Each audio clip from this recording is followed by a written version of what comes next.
disk space for recording. So I'm just gonna stream it and I'll upload it to YouTube later. Just port it in. Is this music This is not copyright-free? copyrighted. Thank you. Okay, good. Okay. Don't give me that sass. It's not my fault you keep picking copyrighted music for our sessions. It's okay. I mean, I'm not trying to make money off it anyway, so. Right, but it just means that we can't. It just. Never mind. Never mind. It's fine. It's fine. Alright. So, starting off, let's kind of start. Did you get those questions from Britt? Yeah, let me, hold on, sorry, I'm like readjusting my setup so I can have my notebook in case. Yes, I did. I can just email that, or not email that. I'll just send a Google form. Sick. Thank you. Alright, so, kind of going into the character deep dive.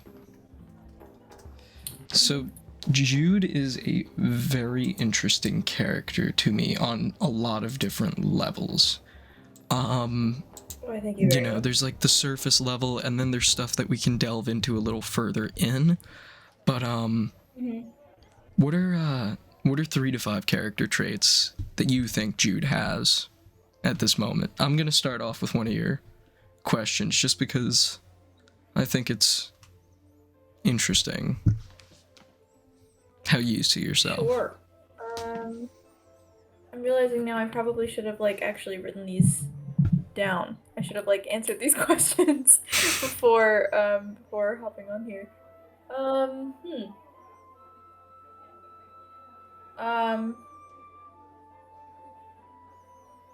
I think protective is one of them. Angry. I think angry and spiteful kind of go together because I think she's angry in a spiteful way, in like a like spiteful / vengeful way. Like, I am angry about the things that I did not have. Whoa! Hey, he's here. There he is. Oh, it's Adrian. We're going through some questions about our characters. Little deep dive about characters. Alright, I'm gonna be a little bit distracted due to the fact that I'm working on some stuff, but you're all good. Also listening at the same time. I think they call this multitasking. Whoa. Crazy.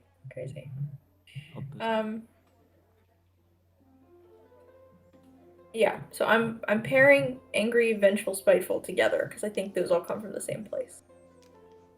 Okay.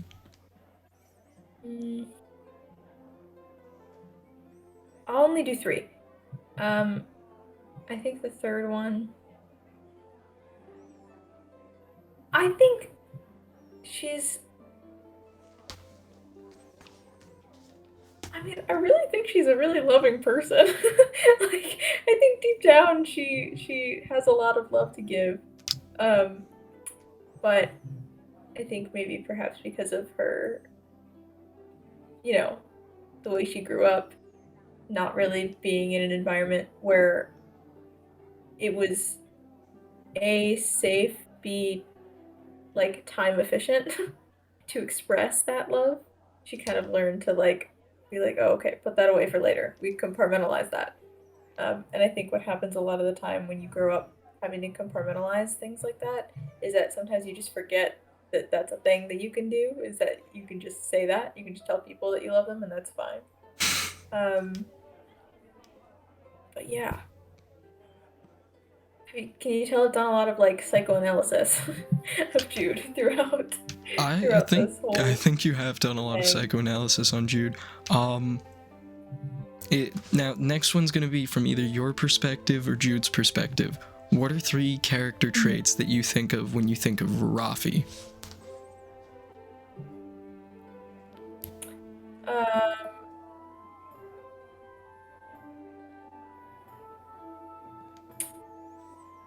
Loyal, for sure.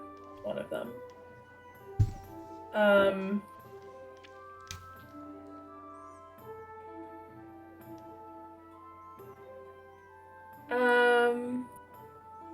I'm thinking about, what I have in my head right now is what we said last night when we were talking about how Rafi is very Alexander Hamilton core. Like, oh my god, hold on. My headphones are gonna be stupid. Very like, you know, you can have all these people screaming your name and shouting and screaming your praises, and at the same time hear one person whispering negatively and go, "Who was that?" And I think that's a key thing for my perception of Rafi, of like being sometimes a little tunnel vision.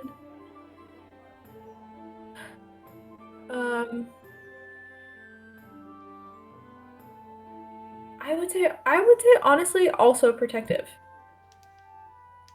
I think those are think it's, like, three a very key- good traits. Yeah, no, for sure. Cause like, hold on, I'm gonna take this off and plug the little charging cable in. Sorry.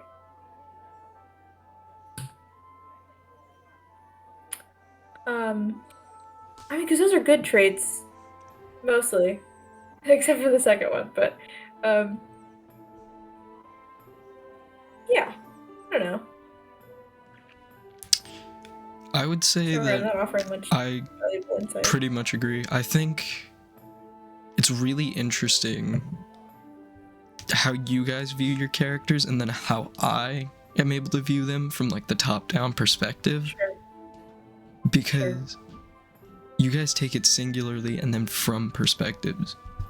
I'm looking at all three in the like sort of togetherness, and what I've sort of realized is you all represent, at least from the understanding of the sorcerai, you all represent a different sect of their magic. So Jude is Sensudo, which is like spirit visions and like seeing into the spirit realm and communicating with spirits. Raphael is ethermancy, which is like allowing the spirit world to flow through you and sort of allowing it to enhance your abilities to attack. While Alcoy, I would believe, is more warding, which is like sealing spirits into things and like moving them between mediums, you know? And I really think it's a very interesting dichotomy there. Yeah. I honestly would argue that maybe Alcoy and Rafi's ones are switched. Because Rafi being more of like a hunter, that seems like it would be more within the realm of like someone you're like trapping and defeating these things, like warding them, sticking them into a place. Whereas Alcoy is more like he's learning all these techniques and those techniques are flowing through him and he's using what he can to improve his technique. See, I could see where you're coming from with that, but with how Alcoy likes to defeat his enemies, they've been trapped in his blade, and if you remember from the Sloth fight, he also physically sealed Sloth in his right hand. So that is more warding to me. Warding is not so much hunting so much as it is taking something into you and holding it there and putting it elsewhere, which is also the concept that Alcoy and Rafi came up with their sort of, what is it, arbal therapy? Or it's the tree therapy like one, that, where tree therapy. Rafi sort of sucks in spiritual energy and transfers it to Alcoy so he can kind of compartmentalize and digest it inside of what is basically a void, a black hole. So he dissipates that energy, and therefore I believe Alcoy is more warding while Rafi is more a medium for that. Yeah, totally. I see that. Now, speaking of Alcoy, what are 3 traits that you or Jude would attribute to him?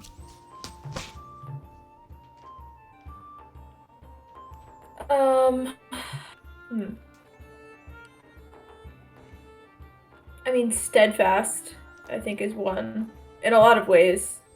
In terms of like, loyalty to his friends, also like his morals, and like he doesn't really compromise anything. He's like pretty firm in his creed. Honorable For sure.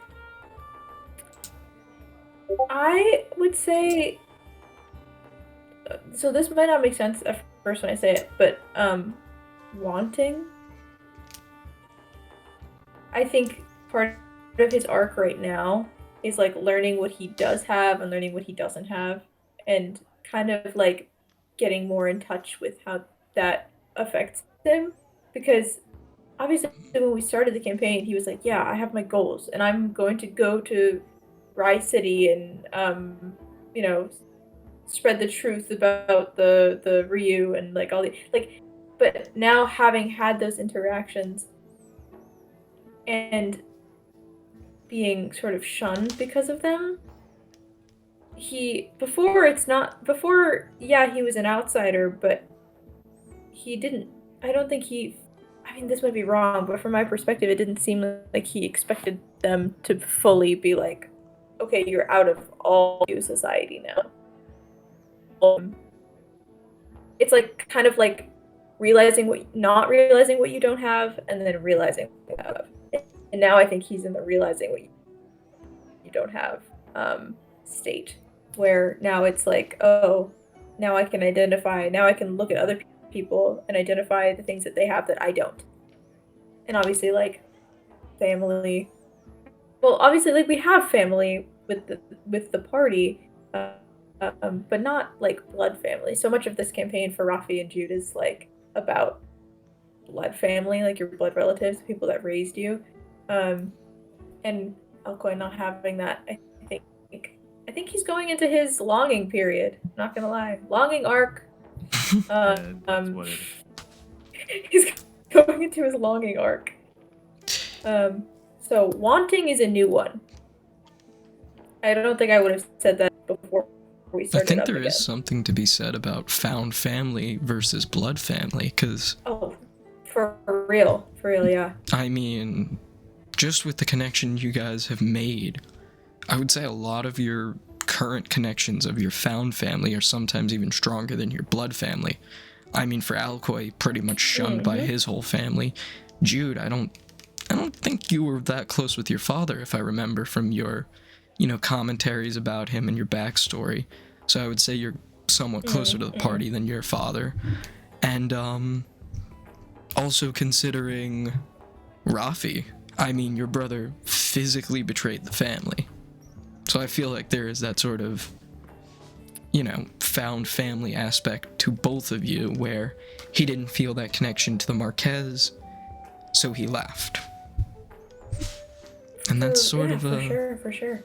An interesting idea.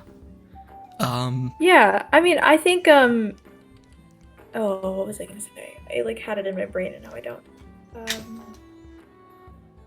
Oh, yeah, I was thinking about this earlier. I really think Jude is she cares so much about being a sister to people. Like, I think that there's a different relationship when you consider someone your sister, even if they're not, versus just considering someone a really close friend. And I think Jude has a lot of instincts to her that are very sisterly and like sibling like of course we've talked about it before, but like Jude and Rafi's relationship is so sibling coded, it's like crazy. It really and I think that's so fulfilling for Jude, even though she does have her brother, but like the family connection makes it a little bit wrought.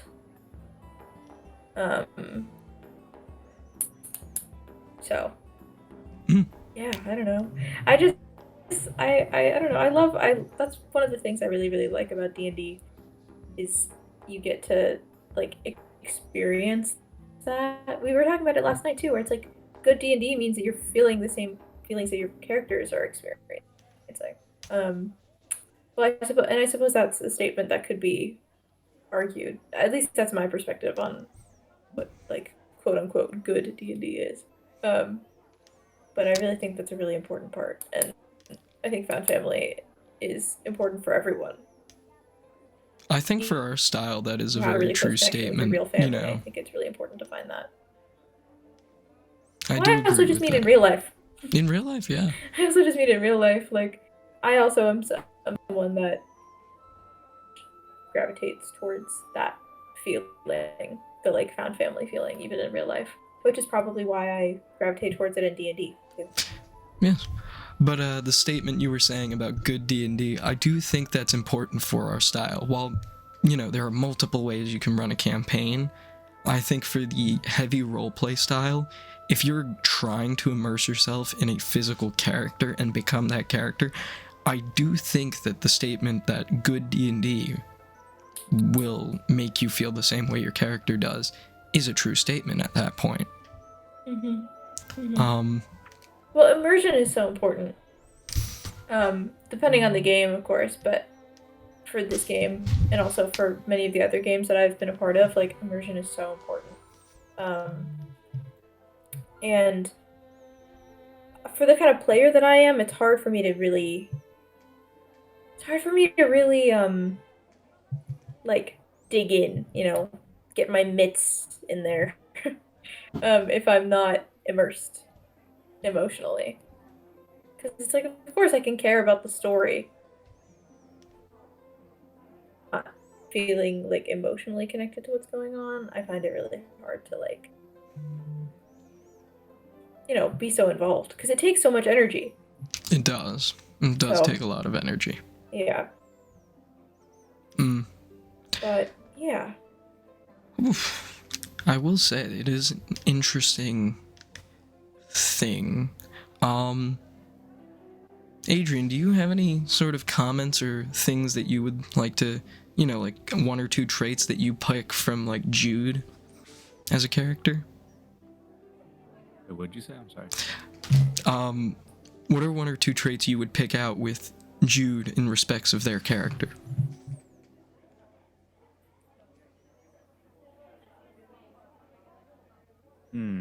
That's so current. I think Jude, Matchbox right? Just like is going a little wonky. Is this a me thing, or are you guys also hearing like?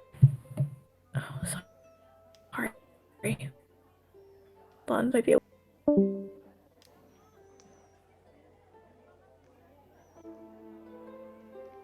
Well. Sorry, I'm also writing an essay. Essay writing is hard. Jesus. I can sit down and write lore for hours, but the second I have to write for a class, I'm just... Ugh.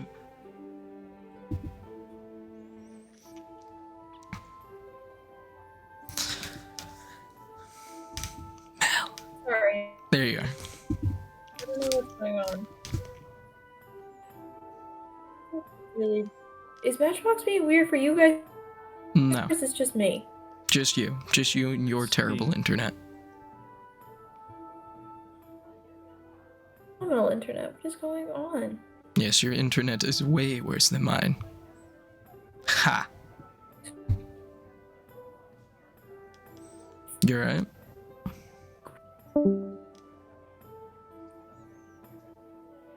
So, nice weather we're having today. Excellent. It's saying my paper's plagiarized, but it's... This is recorded. This is really good. I know. But I'm doing that, but the way to describe you, I'll do it from Rafi's perspective, which is, again, it's pretty much the same thing as what I would be thinking. So, Rafi's pretty much a one-to-one. It's more like, here's how I'll frame it like this. Rafi doesn't really think of people a certain way. He thinks of them in relation to how he interacts with them. I think it'd be more like very fiery. Like she's got a short fuse for certain things. Like she can stay level-headed during the important bits, but if something is there that will take her off, it will. And this, depending on the severity of it, it could distract her. Again, that's a Rafi mission-oriented thing. Kind of like when I read the Manic Haircut, the first part of it, it was very much in the mission, like, why is she running? What's got her like this? More of a concern. Rafi's always kind of concerned, especially during this new arc. It's only us, and I can't lose anybody else. That's kind of the feeling of. Another way, I would say, Rafi definitely thinks of, again, Judith's kind of like a sister, where it's not only the interaction, but generally just how he feels about her, where it's just, they're just that close. They can talk about things that typically a friend wouldn't talk about to you. There's no limit to what they can speak about. And also because they're also both newlyweds, technically. Like, yeah, I don't know how to get my thoughts in order about it, but it's just, that's all I'm gonna say about it, just so I don't mess up any of my words here. What Those other are fair questions did you points. ask her? Very fair points. Wonder if Mel is alright. Oh, I thought she left the Discord, like, server for a second. No, I was just in the... There! Okay, maybe I'm back. I see you. No, I don't, but I hear you. Hold on. I'm just trying to get my headphones to connect.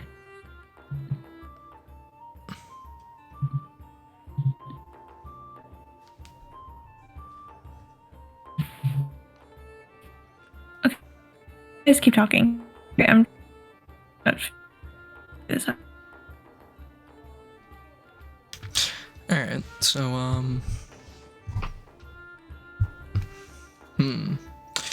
I would say... What is it? Once Mel has everything set up, I'm gonna kind of pose this question to her as well.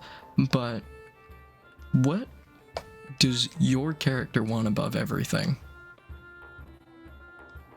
Get home, son. Get home. I mean, Rafi did most of his work so that his home would be safe. Now that it is technically safe, he just wants to get there. But he has unfinished things here, like, especially that he's traveling with a party that he's gotten so close to, pretty much his, again, found family. Like, I need to make sure they're okay, because if I leave, and I go back to where I'm happy, and I know they're not, I really won't be able to sleep at night. That kind of thing. I could see that. That's what fair. about you, Mel? What is your main goal?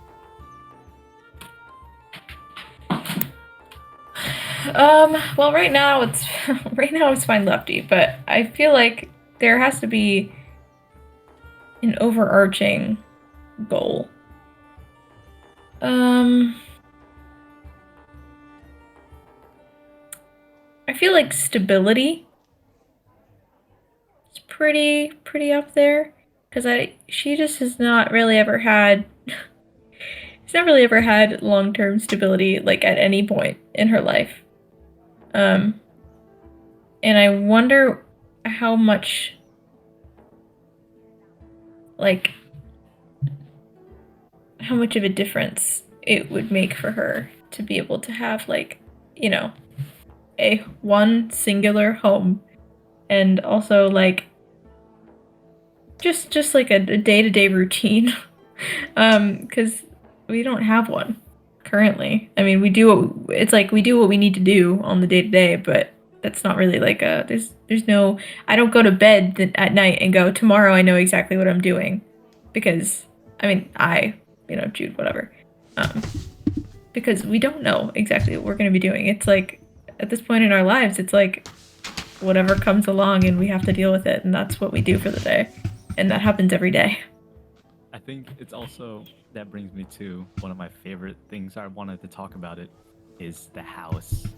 Ada's house was pretty much the wake-up call, like a reality check for everybody, like, oh my god, what are we doing? Like, these people are happy. I want that. Yeah. Like, this is what we've been doing a lot of different things. We have a lot of different objectives, but really, everybody were like, all three of the party members were looking at this, just being like, "Wow, this would be really nice." Yeah. Like the slow removal of all three of us from the table into a separate room, kind of just to be like a mix of jealousy, frustration, just pure depression, like all Grief, those yeah. emotions. Yeah. Yeah. Well, I think especially like for Jude to see her brother, which first of all, it's so weird to see him that old, but also like to see him in such a stable, loving domestic environment makes her so happy, but also is like, oh, like you had 15 years to heal from everything that you've been through, and it's only been 5 months for me, and I'm a fucking mess. And it's like, it's this sort of like, I think Jude feels a little bit like, I think now she feels a little bit like she's gonna be playing catch up for a while. Like, so okay, I just added a song to the Jude playlist about this, but there's this song called "Family Line" by Conan Gray, and one of the lyrics is, I think it's feels like we had matching wounds, but mine's still black. Or wait, and mine's still black and blue, and yours is perfectly fine. Where Jude being like, we had the same experience, like growing up in such an, like moving around and running around and like growing up in such an unstable environment, and we had the same wounds and we had the same things to heal from, but now because it's been so long for Ida, he's done so much of that work, and Jude is like, I haven't even gotten there yet. Like, that's not even something I've even considered myself to be able to do right now. And it's like, it's crazy to like walk into that environment and be like, oh, this is what living is supposed to be. You're supposed to, have love and a roof over your head and regular food on your table. So it's like, yeah, no, completely. I completely agree that it's like very much a wake up call in different ways, which is so interesting. Because for Rafi, it's like, oh, I have all the tools for this. Like, I have this, but I'm not there. Alcoy being like, I don't have any of this. And Jude being like, Alcoy, I don't know how to have this. Alcoy, it's more like a realization of maybe this is what I want. Again, he's had no objective for a long time. Yeah. So seeing this, he's like, oh wow, this is cool, man. It's like, oh, I thought I was fine just going from dojo to dojo and learning, and that was the only thing I needed in life, but this maybe it's not. Thing, how do I do this? Yeah. Well, what's interesting is that like when Rafi suggested like maybe this is it, like staying in the spirit realm together and like having this sort of like peaceful life, the first thing that popped into my head, I think you said like, what if we stopped running? And the first thing that popped into my Jude brain was, I don't know how to stop running. And I think it's like, and that's the thing, that's the impetus, I think, for Jude, is like, I could have this, but I don't know how. And it's easier to revert back to what you know than it is to try something different. Yeah. Which is like, it's like, like rip my and throw it across the room. It's crazy. It's crazy. It's an interesting thing. I mean, again, it's like Rafi sees it. I mean, he definitely can have it at this point because he does have a wife. He does have a son that's waiting for him. Mm-hmm. But it's also because Ada is technically his. If he sees Jude as his sister, he sees Ada as his bratty little brother, almost. Like especially now that he's like has a family and he's cool and he's not Karai. He's like, oh yeah, this is tight. For sure. But it's also like yeah, it's somebody could change, especially somebody who was brainwashed by the Karai. And it's like, well, now it puts doubts in his head of like, oh, I was 100% I'm gonna kill my brother. Like, kill Oh, him. right, yeah. And now it's like, well, Ada changed. Maybe I should rethink things. Mm-hmm. Oh, There's the fourth member. Whoa. What's up, So Alex? sad for me. Got really sidetracked. My bad. That's I'm okay. actively writing I'm writing 3 papers right now, so. Oh, Oh, God. oh yeah, I have to also fucking write the pirate thing for Vito. Completely forgot about that. I appreciate you It's doing okay. that, I mean, by we're the not way. doing that for a while. That's No a problems. while down I my will road. Don't continue. worry.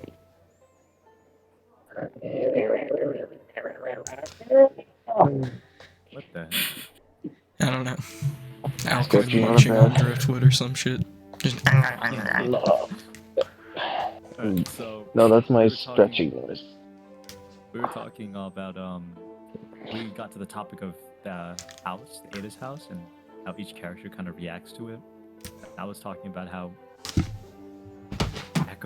so he was thinking about Echo versus Ada, where Ada had 15 years to change, and now he's a good man, and he's doing his own thing, living his own life, happy.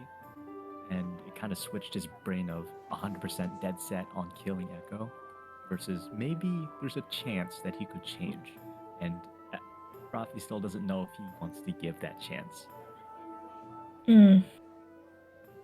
Well, I mean, that's the thing. Again, it's like it's easier to just revert back to what you know and like the way you've been thinking for so long, because to challenge your own conceptions of things is to kind of knock everything on its side. Yeah. Because like I mean, what is life if not our perceptions of it? So like to change our perceptions of it is to completely change everything. Life, pretty much, yeah. Yeah, completely. Yeah. I wanted to ask, particularly Alcoy, what is his, like, break it down. What was his reaction to seeing Ada's family? It's like that moment of all of us, or for Alcoy first to remove himself from the table. What was going through his head at that moment? Break it down. Get deep. Take your time. Give me a second to think about it. Yeah, here, okay. Got time.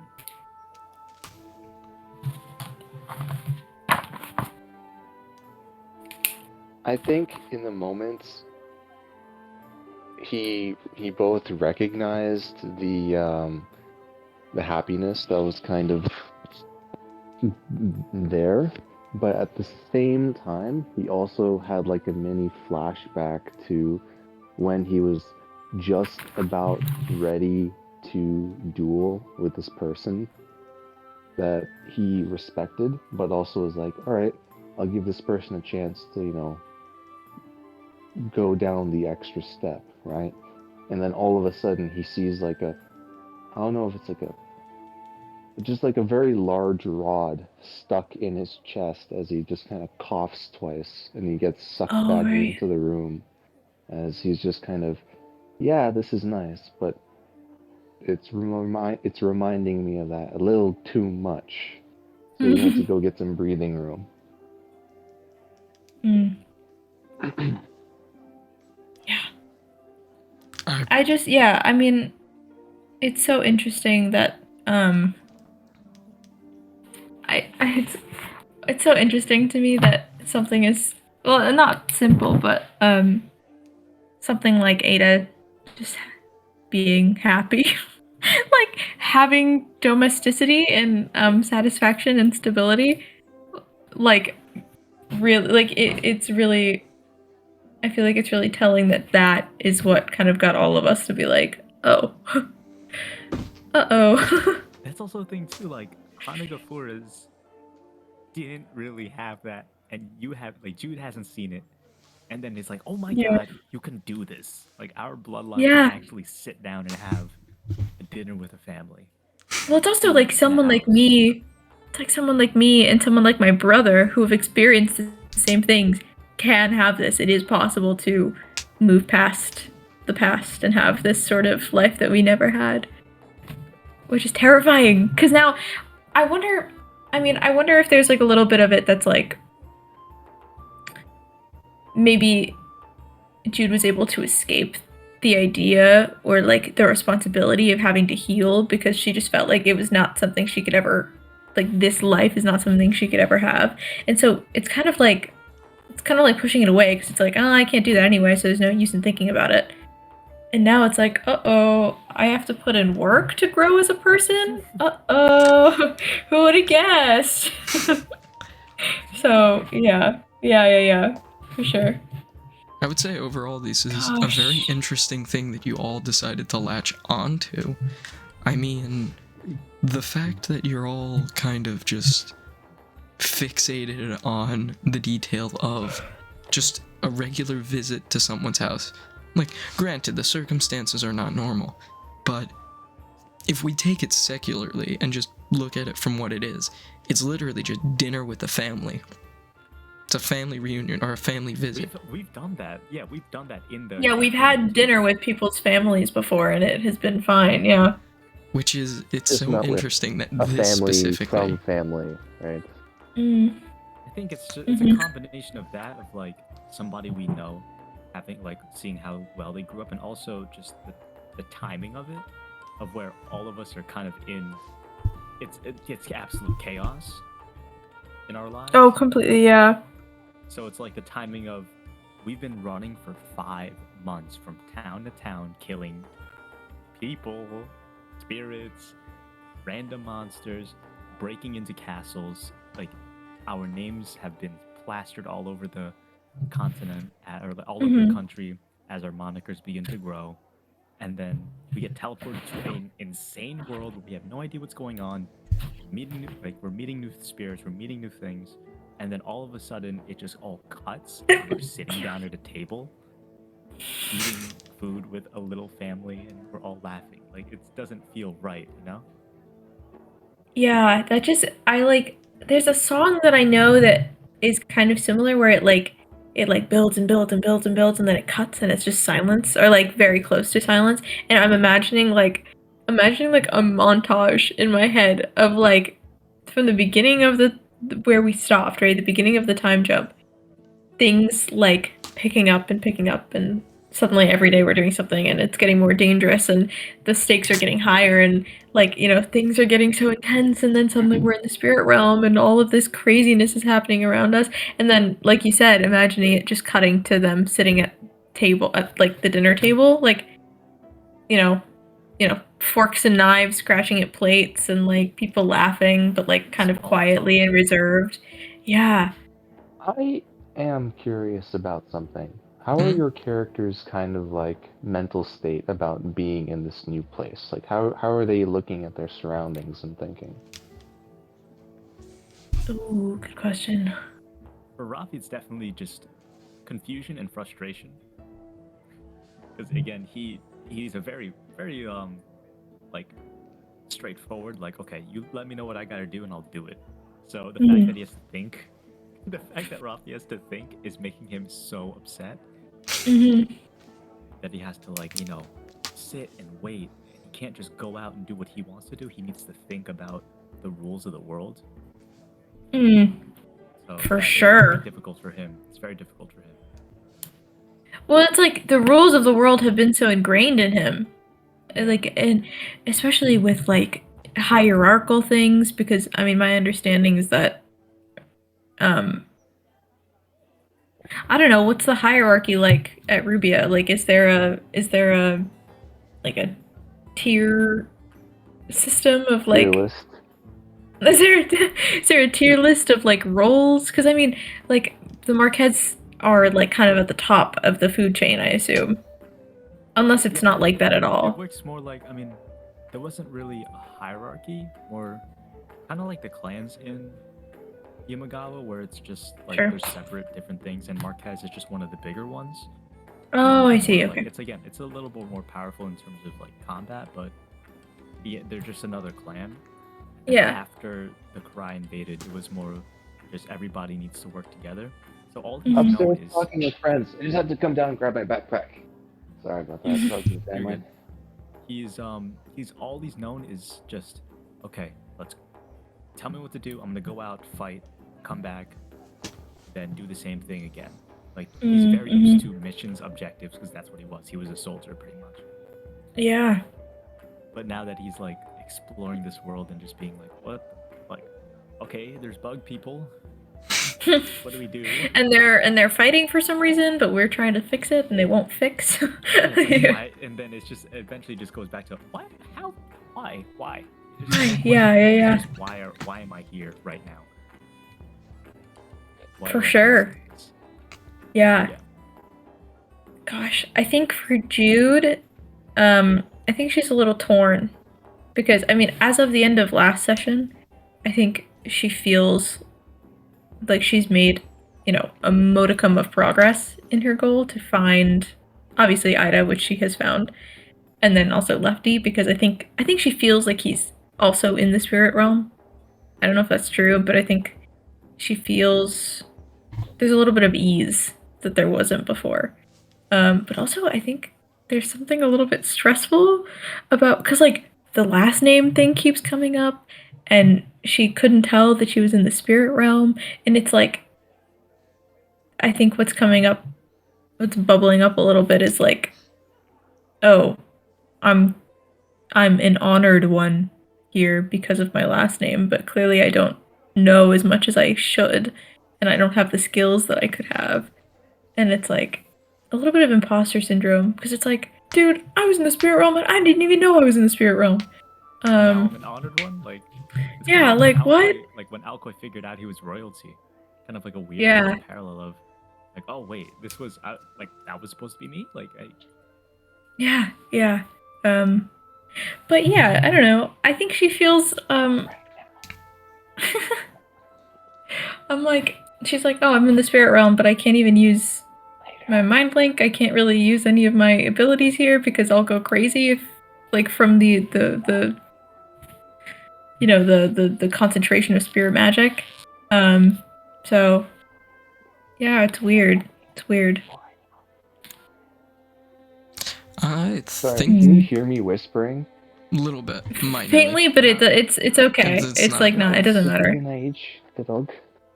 Că vorbesc chiar acum, deja am ajutat pentru 3 ore.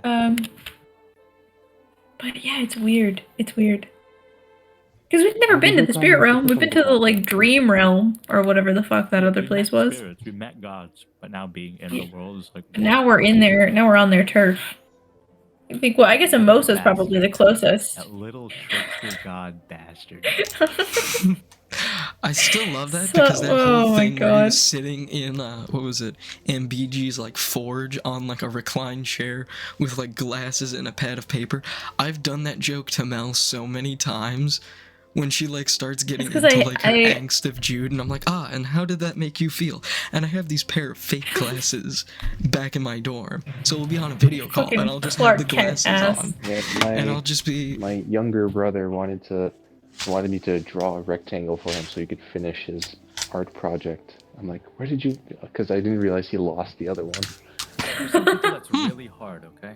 Yeah. Okay. Oh, no. It's I'll hard. send you Never a good at shapes photo. as a kid. I'll send you a photo of.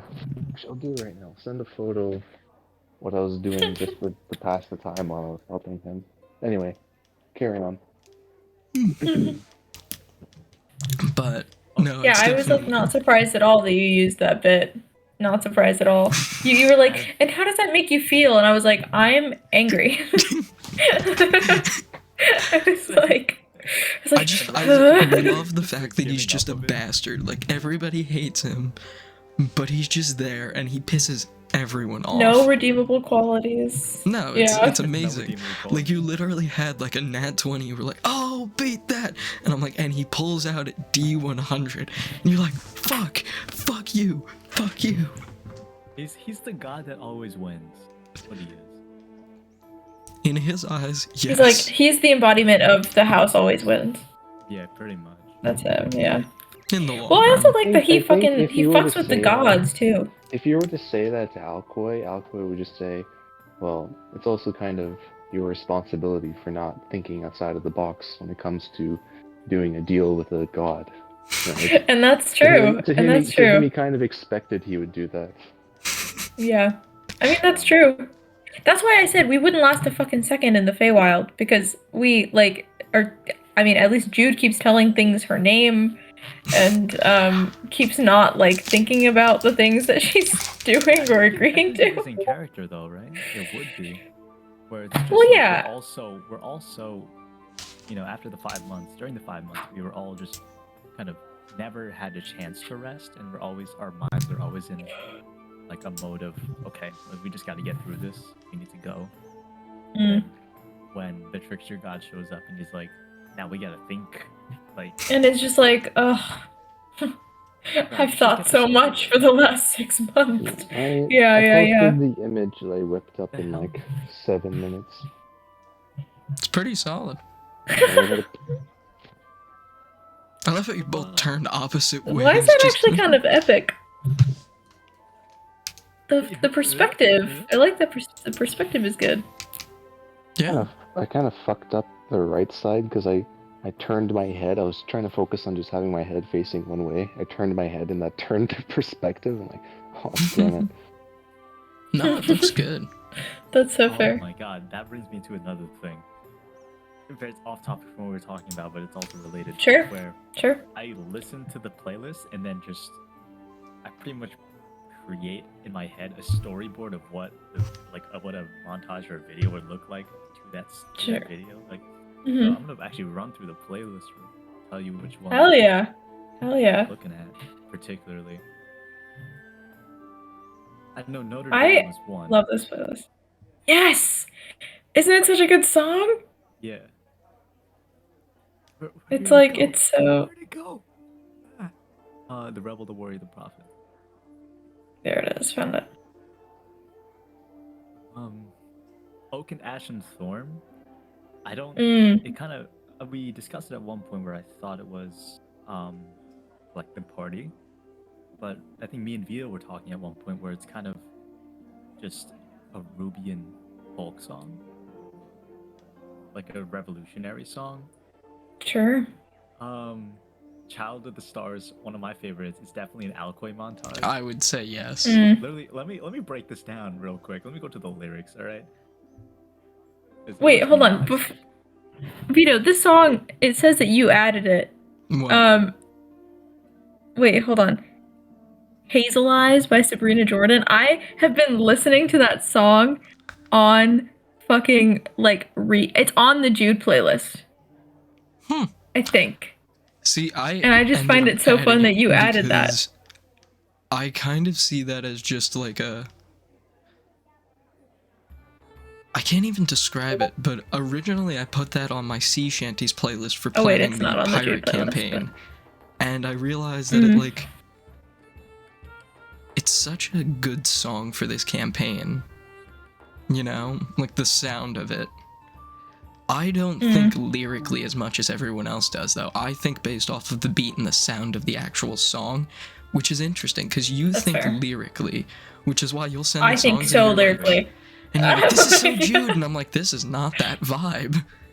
And you're like, yes, it is. You're like, this is so... I'm like, this is so Jude. And you're like, what are you talking about? Like, it doesn't sound I'm like, anything like her. Child of the Stars, right? yes. It's in general, it's take the world by storm, muster all your strength, embrace the forces that surround you, bend the gravity in space. Really proud. Yeah. I think Yeah. I agree with Vito, where it's if I were to associate something like that to a character, I would think of it like musical tones association rather than lyrics. Yeah, so it seems like you and Vito are kind of on the same page then. And now we're on the same page here too. Yeah. It's an well, interesting thought. Because, I mean, lyrics do play a part. Like, there's one character that I ended up having a song for, and the lyrics and the vibe matched up for me, so it just perfectly fit. And then there are other songs that just, like, I can't place it, you know? One of those is that sort of, like, thought of, like, Rafi kind of giving advice to, what's it called? To Ida, or even Lefty giving Little advice Lion to Man Ida. by Little Mumford Lion and Man, Sons? yes. Yeah. So that would either be Rafi or Ida, or Lefty talking to Ida. But the other one that I really enjoyed that also kind of lined up was Come Along by Cosmo Sheldrake. And Mm-hmm. Adrian texted me that. He's like, listen to this. This is the Trickster God vibe. I'm like, what do you mean? He's like, well, you know, like, you can't place the actual feeling of the song. There's like a tense unease to it. And I'm like, yeah. Which is so much the Trickster God for you guys, because I didn't realize that he was so you can't place him until afterwards, where you guys were like, what the fuck is this guy? But I mean, Yeah, he was scared. That's the thing too. He's just he's one of the scariest gods I think we've encountered, because, or at first at least. Now we know he's just he's a goon, but he was so scary at first because he appeared out of the middle of nowhere in the forest. We couldn't see him. He What, was the monkey? otherworldly. The monkey god? Yeah, the monkey god. Mm. Oh, that The is not the trickster vibe god. I had at all. I did not pick up When on we that. first meet him, right? When we first met him, for me it was scary because we couldn't place where he was or what he wanted to do. So all he was doing is just teleporting, saying something, teleporting again behind you to a tree. It's like, this guy could definitely wipe the floor with us if he wanted, and what is stopping him from doing so? Oh, That's what huh. yeah. I never thought about it that way. It's the Rafi thinking. It's like, again, it's Adrian thinking of like, I think what continue, you got it. I think what I thought and what Alcoy thought in that moment is, if this guy is talking to us, he's doing it for a reason. Like, in his mind, if something wants to kill you, it'll just attack you and kill you without warning. At least in that situation. So I don't think he's ever been intimidated by the monkey man. That's fair. I don't think I would have he's expected. Yeah. We just know he's just, whenever he shows up, he's up to no good. I think that's a He fair just had assumption. Hero scroll. That was scary. Like, he just had that, dude. That's true. Definitely doesn't misplace things. He's the ferryman of the dead, you know. Like, he doesn't just misplace things. So how did he get this scroll? That's just the Rafi thinking of, like, always combat oriented. Of this guy, how powerful is he? Can he kill us? And why hasn't he done it yet? That's like the three main thoughts when you meet somebody new. Somebody, just like a random encounter. Well, because I think it's totally fair to be like, oh yeah, if he wanted us dead, like, he would just kill us. But also, people can be more fickle than that. Like, you never know what someone's motivations are going to be. Maybe they're keeping you alive because they need you for something, and then they'll kill you. It's like kind of, yeah, I don't know. Also, it's kind of like the passing with the sins of, again, they wanted to kill us for sure, but they didn't do it right away. They talked to us and they did certain things. Like, I thought he was a sin, honestly. Came through because he was just acting like a total weirdo. That's one way to look at it.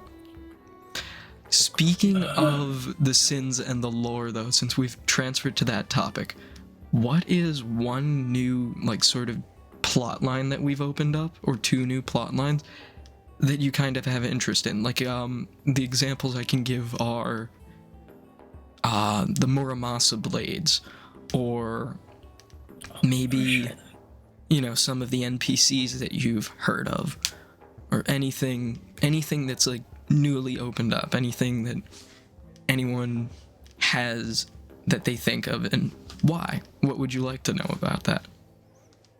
Not that I'll tell you, I'm just interested to see what do you want to resolve. Sorry. I'm so interested in these blades because I was like, oh yeah, there's the black blade and the blue blade, and I knew that I had Aya's blade and I knew it was purple, but I didn't realize that they were connected at all, which makes me, and now I'm like, okay, so there's like a different powerful demon or spirit or something trapped in each one, and I'm so curious because I'm like, Lefty had that blue sword for so long. Did he know that there was something trapped in it?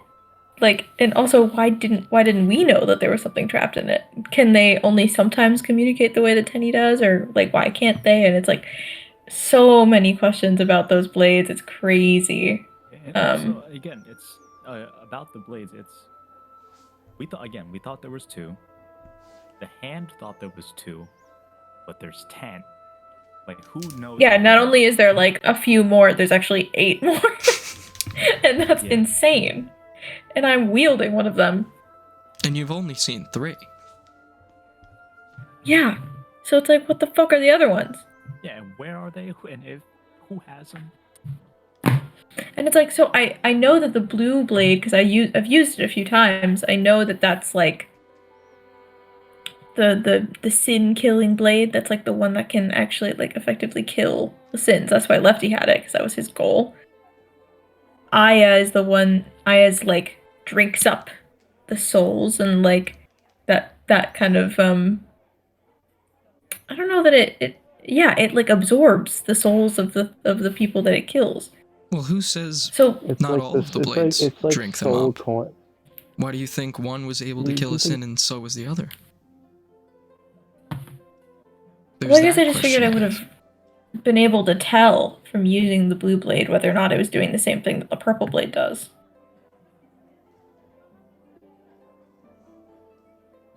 I don't know. Sorry, Alex, you were saying something. I think I cut you off by accident. That's fine. I'm waiting for my moment to come in with the clutch idea. Go for it. Go You for can it. do it I now. want to hear this. No. No? Oh, you're in this. It's now, okay. right? It's okay. It's okay if not now. Shit, The buddy, thing I'm get thinking to. about, and the thing I wanted to talk about is a different topic, and I didn't want to jump Okay. topics, which is why I didn't say anything. We've been doing that That's all fine. day. Let's do it. Go for it. Jump it. Are there... Okay, well, you asked us earlier what is it that our characters want to know about NPCs, but what I was thinking is, as Alcoy, and personally as Alex, I was thinking, what is it that I can do here that's different from the other place?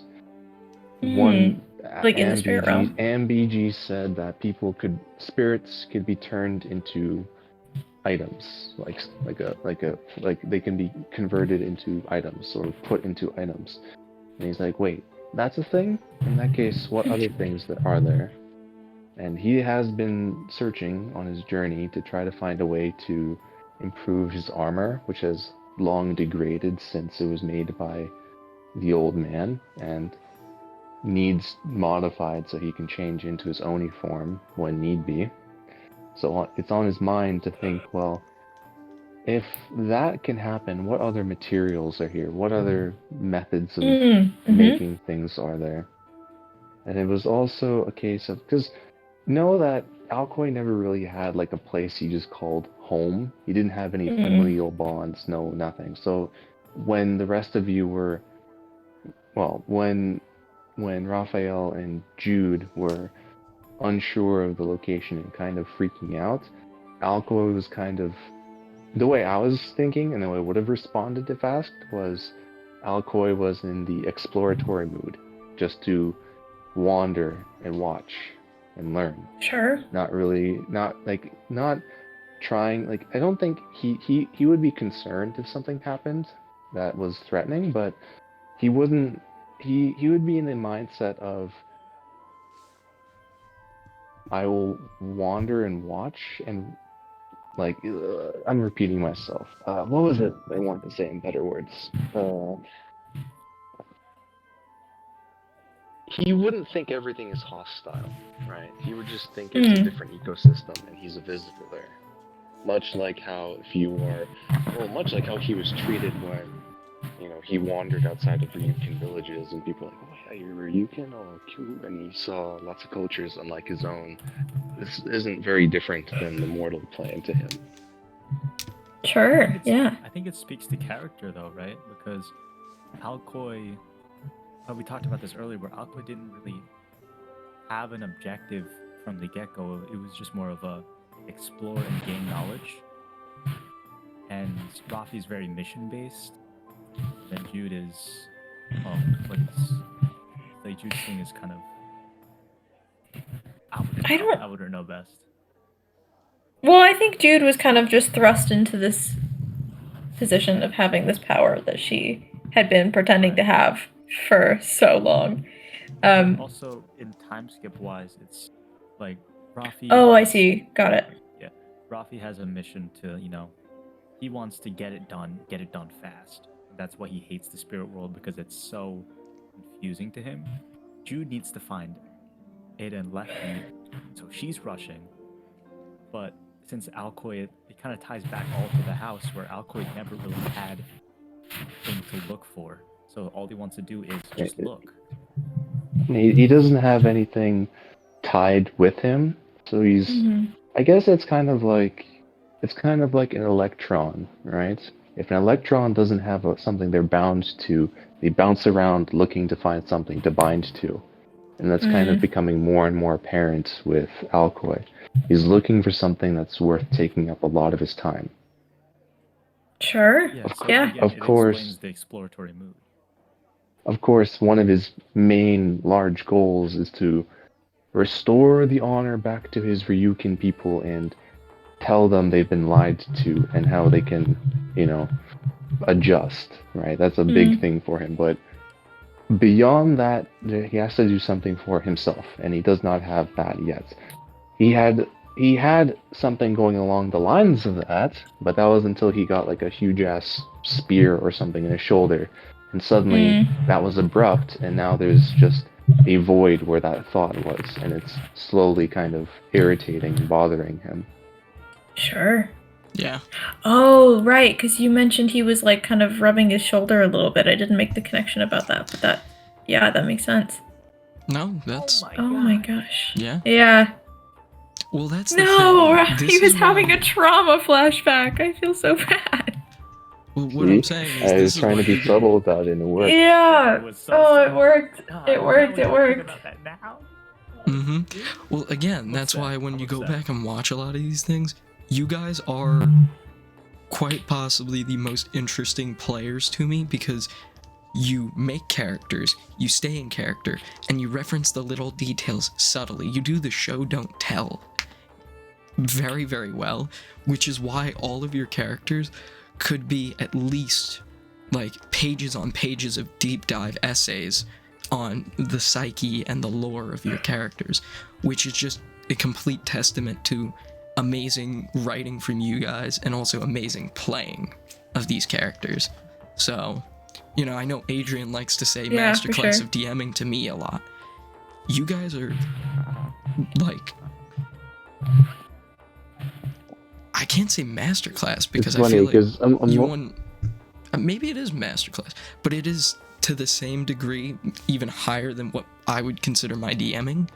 You guys are just amazing players, to and above that degree. Yeah, I would say if you're gonna host another campaign, I would like to join that one because the extent at which the RP can go in a fulfilling way and not just a bland way, it's like a rich tasting tiramisu rather than a Subway sandwich. Right? It's like the chemistry. It's just chemistry of Yeah. Yeah. how well all three of us just kind of bounce. Because I feel like we all pick up a little bit on like the little idiosyncrasies of each other's roleplay, and it's like I feel like we always, and I hesitate to say this because then it feels like I'm like I don't want to be actively thinking about it because I think that's why it's so successful is that we're not like pushing it, but it's like being tuned in to each other and like giving certain things the space that they need, but also interacting with other things. And like, it's just very dynamic. I like it. I kind of feel like we're playing like, 3 people in a campaign is the best. It's Yeah, the I best. do agree. I like it. For this campaign, I wouldn't have it's said that perfect. before playing this, but which makes me think, what? Because this is like, again, this is pretty much me and Gio were talking about this again. The very furthest poles of how to play a character, where I'm taboo. It's you play your character one to yourself. right? Vito, you want to talk to this? I would love to speak continue about this. after This is what my I wanna say. favorite thing. So I call this the campaign of sin. You know, that's the epithet I've given the campaign itself, because this campaign is literally just, you know, D&D taboo after D&D taboo. I mean, Lefty was a DMPC done right. There was romance, which can be done wrong, done right. You know, you have a character that is very, very, like, otherworldly and wise, and, like, at the end of their emotional journey, somewhat, like Alcoy, who's very far removed from the actual player in terms of maybe how they interact sometimes. And then you have someone who is basically a self-insert, you know? And that sort of removal and self-insert are the opposite ends of the scale. And one can be done completely wrong, the other is another taboo, and yet they come into this perfect circle of just doing that in the best way possible. There are so many taboos in this campaign that it's really shocking that it went so well. But I think not only the taboos went well, they heightened the campaign to an extent, is what I'd say. You know? Which is just... The 3 again. That's really interesting. That's really interesting. It's, you know, one-to-one self-insert, Rafi. Removal, which is Alcoy, like playing a character. Then I feel like Mel and Jude kind of sit in the middle, where it's like the perfect blend of what a character should be. But all Yeah, three of well, them work yeah. extremely well.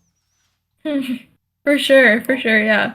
But this brings me to my next point of, I want to, like, if we do play another campaign, which is the 3 of us and Vito DMing, how would we play those characters? Like, would we, because this dynamic is cool, but imagine if we had this different thing of, like, now, no, like, it's just everybody plays totally I'll different tell characters. you this.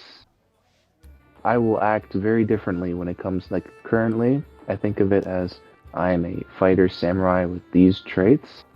The next campaign, if we were to play it, I would like to play an artificer alchemist. Yes! Yes! I love artificers! Oh, I love it. That's an issue with me, though, where I don't see any point of not throwing hands. So, like, I don't know who I'd play, because I always... Yeah, how would you not? Yeah. Yeah, I only play... We need to get you... We need you to play a wizard so you can be really squishy, so that every time you do try and throw hands, it goes really poorly, and you'll, like, be Pavloved. Or be a muscle wizard, just have a really high strength as a wizard. Just like, And just- low fast intelligence. fist. Adrian, I just want to see you be classically conditioned out of starting a fight at every turn. I want to see the results of that. A good way of forcing that is just play not redemption, but like the pacifist paladin, where they get debuffs if they Play a attack paladin. creatures. Yeah, Play a paladin.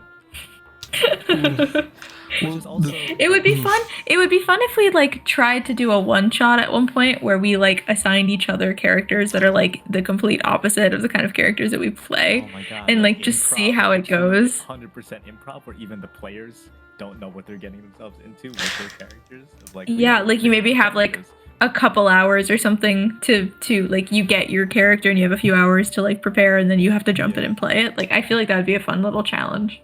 Be an interesting little Oh my God, that's thing to do. crazy. I will say the next campaign, if it does go through, I'm looking for certain things. I really enjoy the style that we went with, and I'm glad that you guys allowed me to make the style change from regular 5e to a Marshals based campaign. So exploring For something sure. different with maybe more casters might be an option. But For sure. I really do enjoy this style, you know? I enjoy the fact that I don't have to prepare for fireball or teleportation, really. And when you do get teleportation, it feels more special and earned, in my opinion. Again, I'm not a caster. I mean, I wonder if part of that is, like... I wonder if part of that is just, like, you know... If we did have a... This is not me being contrary or anything, but it just popped into my head. Like, if we had a group like this, like a group of 3 of us with more casting ability, that didn't try and break all of your encounters with fireball and like all these like super super high level spells, I feel like you might learn to trust casters a little bit more. Yes, now I have been burned by certain So. casters, but the first person to burn me mechanics wise, which is why when you ask me a question, I go, how do I make this as hard as humanly possible so they don't exploit it? What? Is it Estrella? It was Are you talking about Estrella. Estrella right now? Estrella fucked with me. Like, I think it was, like, the early days of it were amazing. I loved it so much. But there were so many times where people would go, hey, how big's the room? And I'd be like, oh, yeah, it's like 20 feet. And they go, okay. And they'd pull off some, like, heinously random shit that made sense, like, you know, numbers-wise. You know, like someone, I think they used, what was it? Some sort of combination of the, I think it's the telekinetic feat, and they used to just launch fucking boulders for miles and just kill things instantly. And I was like, my encounter! No! I think it's more when you run into online, like, again, you can find amazing online players. We had amazing online players in Estrella, but I think it's a difference in the D&D player base where people play a game or people are experiencing Tell a story. Yeah. Yeah, exactly. And this, like, the four of us here want to participate in a story that's being told. So we all serve, we all do cool things. We all try and, you know, make clever decisions to serve our characters and make a combat interesting and fun and win. But we're also doing things lore-wise in a story. We're invested. We're not trying to beat somebody. We're trying to make a story. That's it. For sure. The problem with a lot of players is that they want to beat the game. And that's not Yeah, the point of D&D. It's to experience it. Yeah, that's a good way of filtering out people. Like, what do you think at the core D&D is about, right? And if they say, well, to beat the big bad guy, sure, Make a buff character and stuff. It's like there's a table for that for sure. Oh, absolutely. But it Which just means that it's I will say not I'm this a table. little bit glad for, because I think I remember when I rolled, the highest I rolled was a 14 to start off the game. And, it was 14, 12, 13, 11, 11, 11. I'm like, oh my god, I can't work with this. Well, just like if this campaign 16, were 16, 14. Well, it's like if this campaign were a monster masher, yeah, that would suck. But because like there's more to it than just the mechanical combat and things like that, like you have more room for things for that. It's like, hey, I don't have to have a 19 dexterity to not fucking, I don't know, die or something, you know, like correct. It's great. No, I for sure.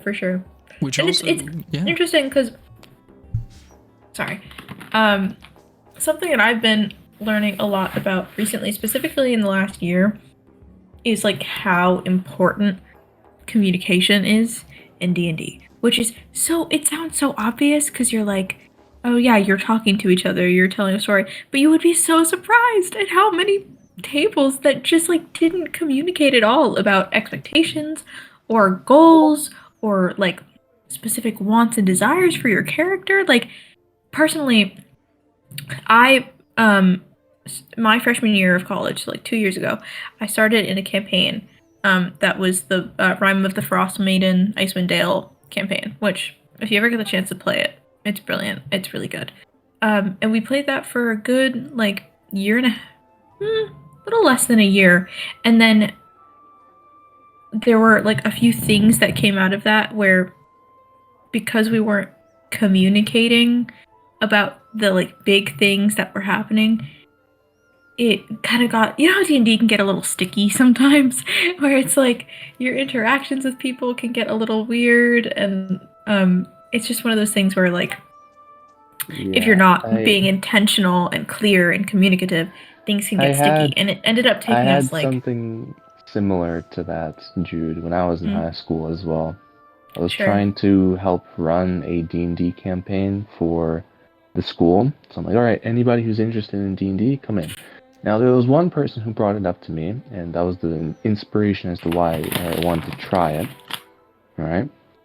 Mm-hmm. Problem is, I really misjudged them as a person because within like the first 20 minutes of doing the campaign, I realized because I asked about it and they tell me it's like, oh, I'm a chaotic evil tiefling, Uh-oh. and Uh-oh. they're asking to like kill guards, and I'm looking at the rest of the people who are younger than this person, right? Like I'm in grade 12, right? This Mm-hmm. person's in grade 11. The other three are grade 9s, right? I'm like, yeah, I'm like stuck between just letting it go through and, attack the guards, she gets arrested, yada yada yada. Mm. Or do I say, yeah, that's not the intention I want to go with this. And it went for Yeah, a few yeah. days, I kind of resolved it, but at that point it was kind of like a big stop because I'm like, alright, this person's clearly here to do something other than do the normal way of D&D. So I had to kind of stop it, plus schoolwork and all of that. Yeah. Well, that's why I'm saying, like, that's the communication, like, beforehand, the communication of expectations is so important. Like, what I was saying before, though, was, like, part of what solved the problem, the stickiness, which we lost, like, what, like, 7 or 8 months of time that we could have been playing because we had to stop the campaign and, like, figure things out and, like, reconfigure and communicate. It's just so it's a hard skill to learn, to just be able to, like, say what you want, and also understand that saying what you want is not a demand. You can communicate what you want, and that's not the same thing as saying you have to give it to me because I want it. It's like all of these different, like, nuances and things that come with learning how to be, like, a super clear communicator make D&D so much more fun, in my opinion, because you don't have to, like, you know what the expectations are, you know what you can and can't say, that, like, in the context, right? So yeah, that's just something that I've been thinking about recently, and the more I learn that, the more I realize how many tables don't emphasize that, which is kind of crazy to me. It's kind of like, grass is always greener. Now I'm on the other side and I'm looking back and I'm like, ugh. Yeah. Yeah, it's definitely That's a I that's a definitely ticking agree time with bomb. The thing that I'd like to say with the whole, like, communication and, like, expectations of a campaign you guys mentioned, that is why when I do interview for players for any campaign that I'm running, I go through, if I have not played with you before and don't know your style, I go through such a lengthy process with you to figure out, A, are you going to be good for this campaign? B, am I going to enjoy playing with you? And C, are you going to be an annoying motherfucker? Which, I mean, I knew both of you. I've played with both of you. Alex had to go through this process because I did not know him beforehand for this campaign. So he's sitting there, he's going through every one of my checklists, and he's just checking every fucking box. So I'm like, so you, like, you okay. find those players that are great. Could you which is repeat also, like the last minute? I was focused on doing something else. It's clearly missed something very important. basically, I'm I'm really saying bad that you had to driving, go apparently. through my whole interview process as a player, because these two I knew beforehand. I've played with them, so I knew they could come into my campaign. If I don't know you as a player, I put you through the ringer with my interview process, which I know it's like, oh, you're high and mighty. What, like, is your game a grace of God? It's like, no, but I need to know that you are able to play with me and we're both going to have a good time. Otherwise, it's going to ruin my time, your time, and everybody else at the table's time. And it's sort of that thing that I do, which is also why I use one-on-one shots, too, to start you off in the campaign. At least I do it for a good amount of you. Can I ask? Hmm? Can I ask a question? Yes. Where, like, how did, like, I'm trying to figure out, like, how did you guys, being Vito, you and Alex, how did you guys, like, connect? I Like, put where? on looking for Discord group server. But, like, what server was it? Just the D&D Beyond. D&D Discord server. Like, just the right, like, the Oh. core one, yeah. From the That's crazy. Just such a really big good server. Yeah, it's just really, really good RNG that I happened to be looking at the time. for a campaign, and he happened to post one that actually was good compared to the other descriptions. Mhm. I'm not gonna lie, I had, That is and wild. like, not to sugarcoat, That's fucking insane. it is. I had a lot of I choices ain't gonna too. sugarcoat it, baby. I had a lot of choices. This is like Adrian talking to me about like his team, the Vultures. He's like, look, I have a lot of choices here. People, I'm not like sparse for players, and I was not sparse for players at this point. I was finding people left and right. It's just, did everyone check my boxes immediately? No. You were one of the few people that made it through the full ringer I put you through and passed with flying colors. I was like, you fuck, this guy's unreal. You're like, I'm like, he's gonna show up to session 1 and he's just never gonna Do stick around. you still? I'm very curious. Do you still have these submissions? We could go over it because it was almost a year ago. I'm curious to know what I said then. that's so. I'm gonna You actually would see probably if I still can. have it if you have it under your accounts. I While think you I find do. that, I just want to express how insane that is to pull Uh-huh. someone from the core D&D server and have Yeah. them just like all like that's literally diamond, like that's a needle in a haystack. Oh, and it's same Dude, age right? too. I think us all Yeah. being the same age has made it so much easier. I can only imagine how kind of really awkward it would have been if we, you know, the other person that we had at the beginning of the campaign. They were nice, but Yes. it was I think clear her name they was were- Elizabeth or something. I don't Elizabeth remember. or Catherine, but they were like 30, 40 years old, right? It would have been, I would basically been playing with like someone the same age as my parents, which would have been very unusual. Well, also like, I do think that's really important because I think it. Obviously, we don't all have similar schedules, but we have more similar schedules than we would if it was like people in different parts of life. But it's interesting because like the Icewind Dale campaign, I remember being like, "Whoa, it's so crazy that we all found each other," when it was like all people from UMass Amherst, like all people that went to the same school, and I thought that was crazy because it's such a big school. But that's even crazier. The like Discords, that's insane. I don't even know how many people are on that server, and I'm like, 50,000. you know what? That's actually Two, about. three. Actually, how many people go to? It's usually Peter, how many people go to UMass? I think it's like 50,000 itself. Okay, so maybe it's about the same odds. But again, you got some real slimy people in that. Oh, you can. I found yeah, so the many Discord. slime Oh balls my off that. god. Just the like, okay, listen, it's a bit of a roast, but like Dungeons and Dragons, Discord, online gaming, like those three create a perfect storm of finding the most vile people on the internet, and then somehow you manage to pull a diamond player. Like, Oh yeah, remember when I sent you, like, I was reading through like Tales of the Table, and I sent you basically this one guy was gloating that he managed to terrify all the other people at his table because he was being gruesome with how he was treating Oh an my- NPC. He was like, and That's I ripped off his arm, and then I unhinged and broke off his jaw as I shoved it right back into the hole of his arm. And it's like, oh my, what the fuck it's am I like, reading hey right bud, now? hey bud, do you need help? Actually, do you need do you need help, bud? Because we can find you I some mean, help if you need it. I agree. See, the terrifying thing, you can take pride in terrifying your players if we all signed up for that. Like, if you guys are communicating like, hey, I'm okay with this, I want some horror here, that's fine. But if they're like, Well, they right, want a it's just happy-go-lucky clear moment, that it's there like, that wasn't ah. the case. Yeah. Oh yeah. oh No, yeah. Such So I a- don't. the That guy guy wasn't a finished player. it off That by guy wasn't a saying, DM, was and I he? even managed to get the DM to talk to me at the end of the campaign about Oh it. my And he god. was really pissed off. Oh my god. like great, Holy man. moly. Congrats, What? you're never getting Oh, invited to a yeah. campaign ever again. No. Yeah, never. you're fucking blacklisted from the D&D Discord. Okay. Yeah, no, absolutely. I've blacklisted so many players in my time with Estrella. I don't know which was my worst God. one, but I will say my least favorite I player know to the deal worst with, one. game-wise. Oh, I know the worst one too. Game-wise, though, the worst people are the people You're like, I that know. cannot take the Don't say consequences names, of yeah. their actions. You know, the people that'll sit there and argue and then cry and get mad because it's like, okay, yeah, no, you just shot God. You're gonna get hit. You know, like, you just killed the king. The guards are after you.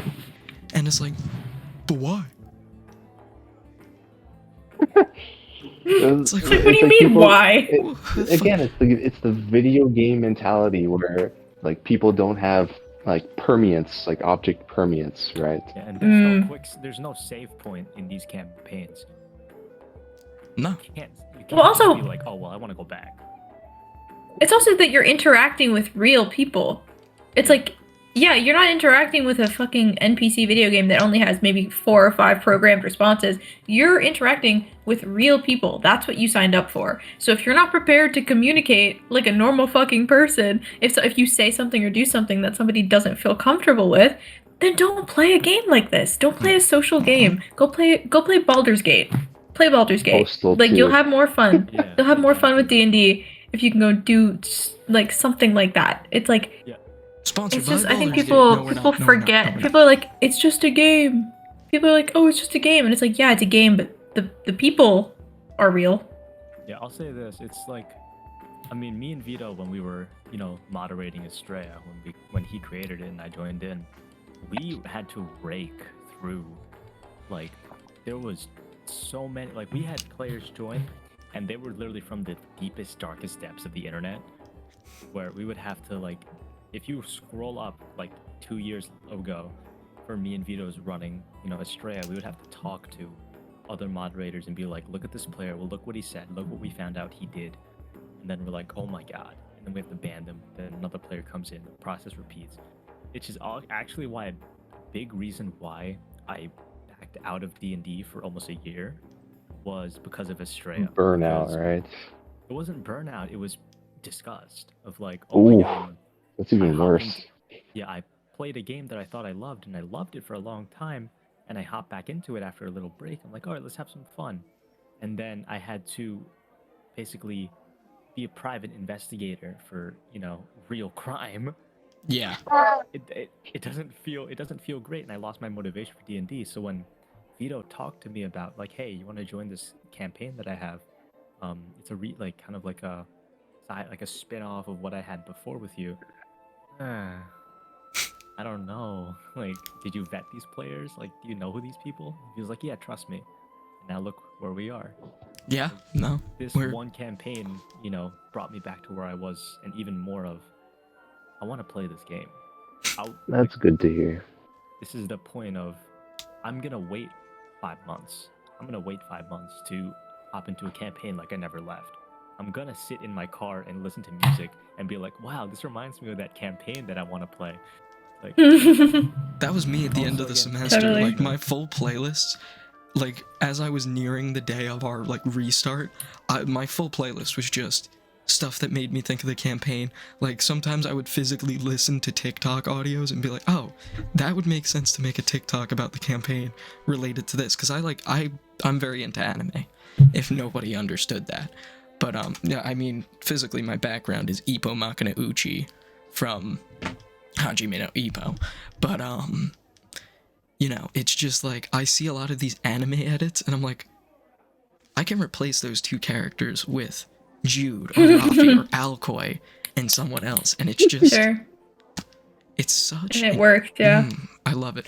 But going back to the Estrella thing, that was rough. I mean, at a certain point, I got to a point where I fell out of love with DMing, and that's where my main gripe with casters was, because everybody eventually got to a point in that server where it was less, let's make a great story, which was the original days of the server, the old, like, original groups, your jocksters, The glory days. your Daddlins, your people like that, those characters that were there. Daddlins? Daddlin is honestly, I would say the player plays closest Is to that what a you is are, that a Alcoy. dad paladin? Like, he's No. very in character. That would He'll be a take Daddlism. detriments to his character based on, like, RP.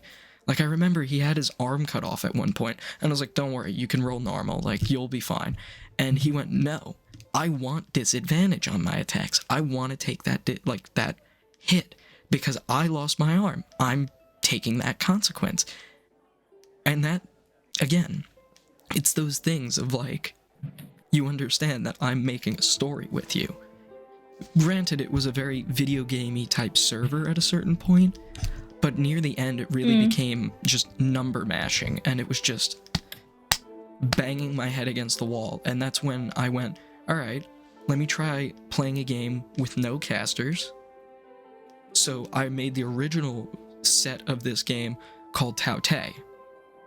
This was back when I was like really studying like, you know, martial arts and swords, and I was really, you know, very into the idea of roaming around as a samurai and kind of just fighting other samurai.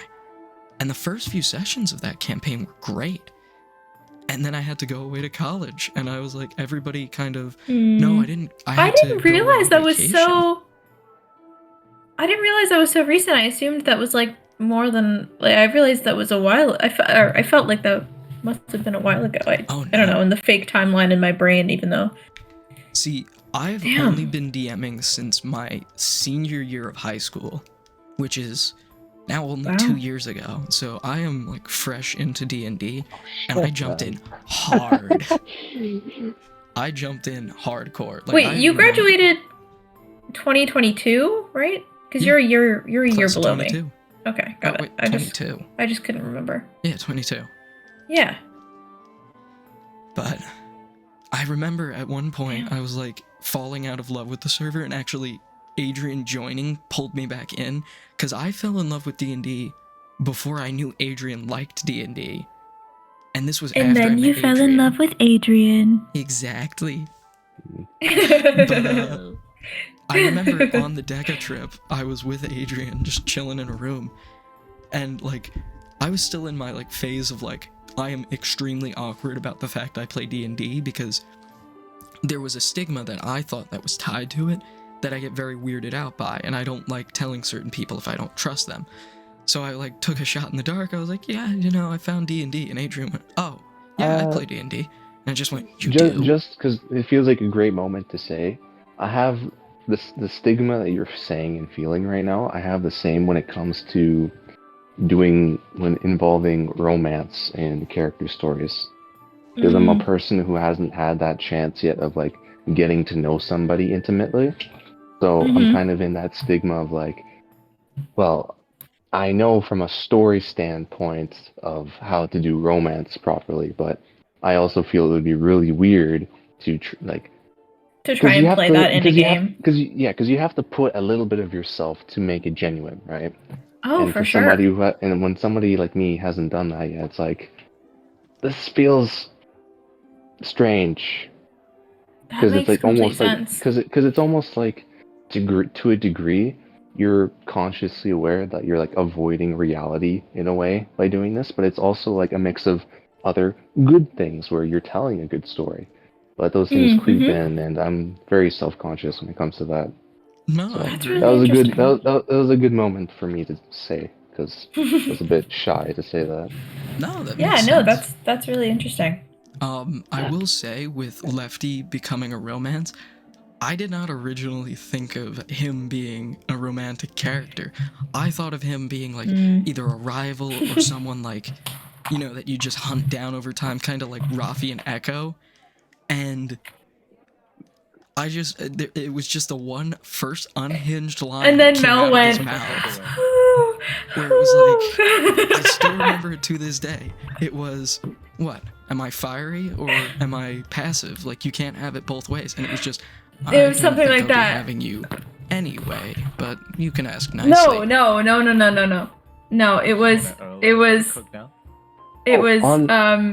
was like, you can't have it both ways. And he goes, who said I wanted to have you? And I was like, okay, not where I thought that was going. Not there I thought that was going. And like, but yeah, sorry, not to be weird. I'll stop being weird. I feel like I'm being weird about it. No, it's great. I think it was fun. I think it's the other thing that I enjoyed about that is, like, I had you run into him. I gave you the opportunity to, like, walk away or walk towards. And then I also kind of put him out of the way at a certain point, too. Like, right after the Sakura village, I put him in Suzume territory, like, captured by some powerful assassins and stuff, like, great fighters.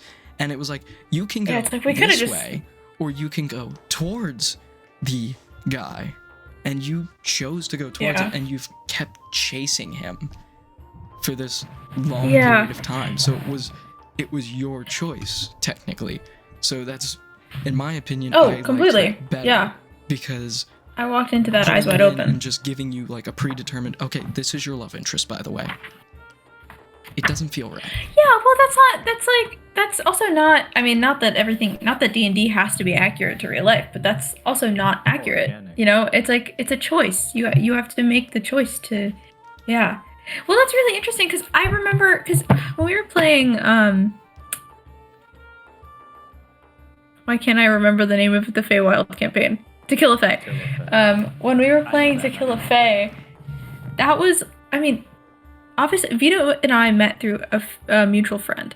We had like a short little campaign with also 3 people, but that didn't really go anywhere. And then we started playing To Kill a Fey, and Vito and I like became friends.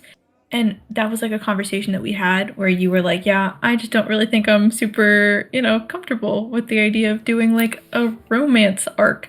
And I was like, sure, completely, because like that's a boundary. Everyone has the right to have their boundaries, and I didn't want to push that. And so I was really nervous when it came to the lefty thing, because I felt like I had an impulse that I was like, oh, this would be fun. But then I was like, oh no, but Vito's not comfortable with that, so I'm not going to do that.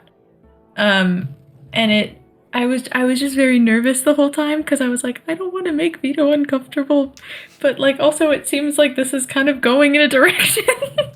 Which also made it feel more organic. I'm curious about what. Yeah, well, I'm curious about what your feelings about that were. Like, was there a point at which you realized that it was? Because I hope you didn't feel like you couldn't just tell me, hey, that's actually not the vibe that I wanted to make this. it an op. Honestly, right after you got, I think it was, I had it platonic until Emosa.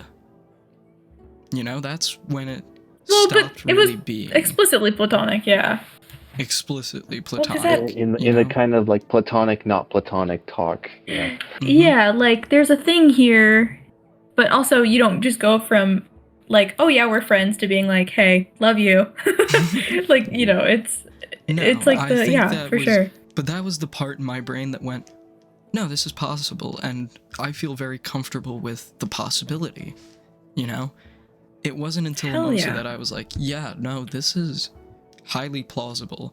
And I think my thing is, again, I've been burned in certain ways by other players doing things. That's why a lot of my taboos come from bad experiences DMing. The only thing that I will not do or grow with is usage of snakes. My ophidiophobia will never. However, things like, romance and stuff, or that's perfectly fine by me. It goes like Indiana Jones, Pog. Why did it have to be snakes? Fuck. Goddamn snakes. Fucking snakes. Which is why you've never heard me mention a snake. You've never heard me use the word serpent, really. And everything that could be a snake has been changed to a dragon or a lizard. If you realize. Fair. Because yeah, I hope it hasn't affected the flow of the game, but I don't think it really did. Yeah. Yeah. Well, I will say, I did want to say before I forget, is the whole thing also, it's also a good way to up the ante on like combat encounters, because for what? No. Go. Get out of the room. Come on, go. 1 second, guys. It's okay. Go on. You know it's late. You have to go to bed. Come on. I can't tell. I thought he was talking to a pet, and now I'm not sure. Yeah, that's what My little brother. Come on. That's close enough. I have younger siblings. They're close enough to pets. Oh, come on! God. Don't wriggle your way out of this. Stop shaking. Pile drive him. Pile drive him. Be a good older brother. Suplex him. The last. Well. There you go. Good night. After Bona. That was wonderful. That was so. I'm so glad we got to witness that. She would be a Roman hashtag. Uncle would best go on. Aici. Haide, du-te din camera asta, du-te. I did want to say, before we move on to the next topic, the tragedy of my life is that we don't have the Lefty Jude love confession recorded. Yeah. I'm so Du-te. sad about that. Because I have like my notes and things from that session, so it's a good thing I took notes on it. Hörstule, But haide. it was like, Hörstule, oh haide. my gosh. Wait, I forgot I have dancing sparrows. Ja. You do have dancing sparrows. Oh my god, you have dancing I sparrows. completely forgot about that. I just don't have it written anywhere in my character sheet. Oh my god. Anyway, I forgot. Okay. I but did yeah, no, that like too. I like my That's- top little quotes on this are like there was a moment in Amosa Sorry about that. where that's okay. There was a moment in Amosa where Lefty was like whatever fight we were having, where it was like this moment of like him going, dude, and then he like faints or something from the damage or whatever, or like something happens where he faints. And I like Yes. put a little thank you so much for letting Thanks, us know. Alclay. Sorry, Sophie. Just Sorry, Jude, just- I really, I was really making a gotta joke. fart. I have No, but I flatulence, have- don't worry. Alright. I wrote Jude, and then faints Lefty, and then underneath I wrote what a drama queen. And then there's just other things that I'm glad I wrote down some of the quotes from that session, but I'm just like, oh no, I can't believe we Yeah. don't have it. On a similar vein, which I was about to say before someone walked in my room was, so with Raphael's interest, right, there was a combat encounter, and we all have like 60 HP, right? This person has 12 HP, and we're like, Right. shit. Was that the barrel one? That was when we were in the It was- ship, I think, right? It was the barrel yeah. one. Yeah. So there was a very Yeah, I high remember risk that. of like, no, like Gwen from Spider-Man. Yeah, happening. like she's like, I love that. Just sudden and sharp death, and that would be it. Yeah. Hey, love Megan. Can we talk about it? Love Megan. Could you tell that I was trying to girl bossify her when she was around? Could Well, you that tell was- that I was trying to induct her into the girl boss clan? I thought she was It gonna definitely girl seemed boss. in character I mean, for you to do. Yeah. I mean, Jude hasn't Jude hasn't interacted with another girl in God knows how long when she's traveling. That's with true. her. That's I true. know. Well, because it was Jude trying to be like, I don't remember exactly what the circumstance. I think it was. Oh, it's because Rafi was like, "Okay, Megan, you need to leave," and Jude was like, "And I took that personally." And I was like, You don't need to Don't listen to let him. You can him- stay if you "Don't, want to. yeah, like You don't do let what you him, got. like don't listen to him just because he's telling you to do it. Listen to him because you think it's a good idea." And I think Jude was trying to be like, blink twice if you need help. Like, not seriously, because she knows that it would never be like that. But I remember every time we interacted with Megan, I was trying to be like, and you can be like me. You can be super cool Yeah. with rainbow You eyes. can be super cool like me, and I'm a girl got boss with a swords. lot of trauma. Look at my cape. Look at my depressive art. Look at my cape and my cards and my cool spirit-eating sword. Ignore the fact that I am constantly in a state of turmoil. Just Yeah. I'm girl bossing through the trauma. Vito, did you Yeah. find the old file? I did. Alright, so Can let we me go over that, read these please? off to you. So first I have, Discord names so you can get contacted. I'm not releasing that in case someone watches this and tries to spam you. I don't really Thank know how you. Discord works. I don't want to share information. Second question was just like, I don't allow snakes or sexual situations. Would you be okay with that fact? You answered yes. Then your age. Oh yeah, I'm remembering like what that was weirdly specific. Like why snakes? like those two in the same thing. It's like, did he have I'm a like- sexual interaction with a snake, or is it just sexual interaction with a snake? Like it was like really God, weirdly that's Like, are they specific. on the It same It wasn't in two. line? I remember it wasn't in 2 separate boxes. It was in the same box. Like, okay. And it's Like, on what if I'm every one of okay my with forums snakes, but not exactly the that way too, which is so funny because people now have to make that determination of like, okay, so yes, say It's like you don't have snakes separately, or sex. or like no to And it's like, no, both. you can't have either. No, none. Get out. I thought he just neither.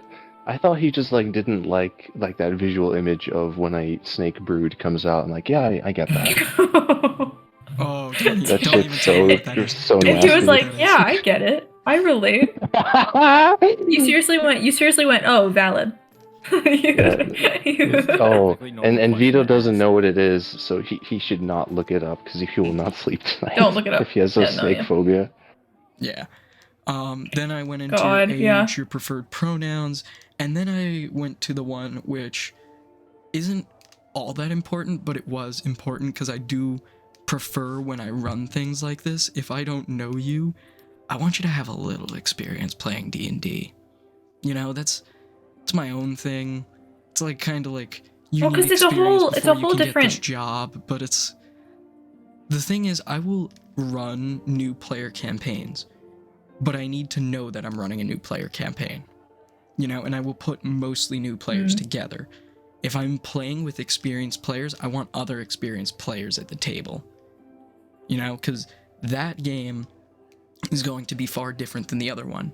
And it's because experienced players are used to the sort of dichotomy of D&D, the flow of the game. New players, you're going to have to stop the flow a little bit. You're going to have to teach them. You're going to have to wait for them to figure out, like, RP is okay. You know, I had those phases. I still go through certain phases of new player D&D. I mean, again, I'm only like a 2-year-old DM pretty much, so, you know, I'm a little baby DM, you know? But I wanted to be safe with that. And you said, like, I've ran one-shots as a DM, and I have a fair amount of experience as a player. I know most of what's in the books, and I have physical copies to check if need be. That was a very detailed response, and I was like, okay, this guy put thought into that answer, and I appreciate that. Like, he could have just said, like, Yeah, oh, instead of being no, like, yeah, I've I done have it before. experience. No, but he went into detail, and that was green flag number 1. Then what is your favorite class as a player? And he said fighter. This was a martials only campaign. Another green flag in my You opinion. were like, mm-hmm. You're like, yes! God damn it! Yes! And then, what is your favorite race to play as a player? He said plain old variant human or a warforged. If I'm in sci-fi, it's a fun race to RP. And I was like, alright, variant human is one of the allowed races, you know? Like, that's another good one. Like, again, that wasn't gonna really matter in the grand scheme of things. That was more just like a vibe check, you know?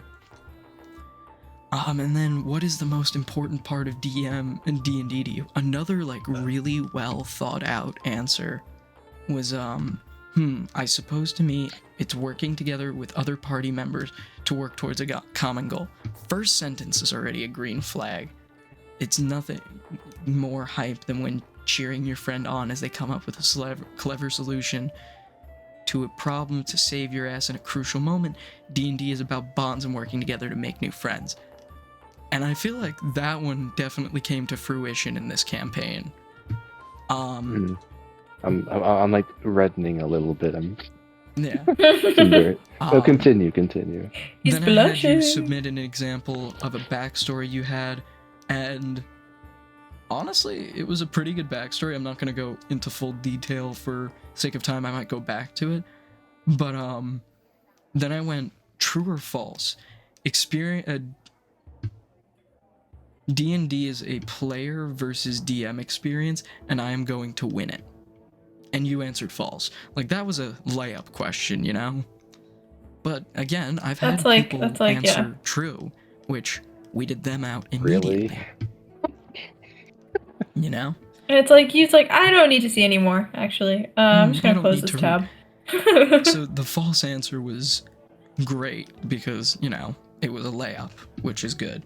But then I go with what is your favorite TV show? Now that wasn't me vetting a player, that was me trying to figure out what vibe you want to go for, like what media you consume and what you would sort of expect from that media? Like, what are the cornerstones of what people watch that media for?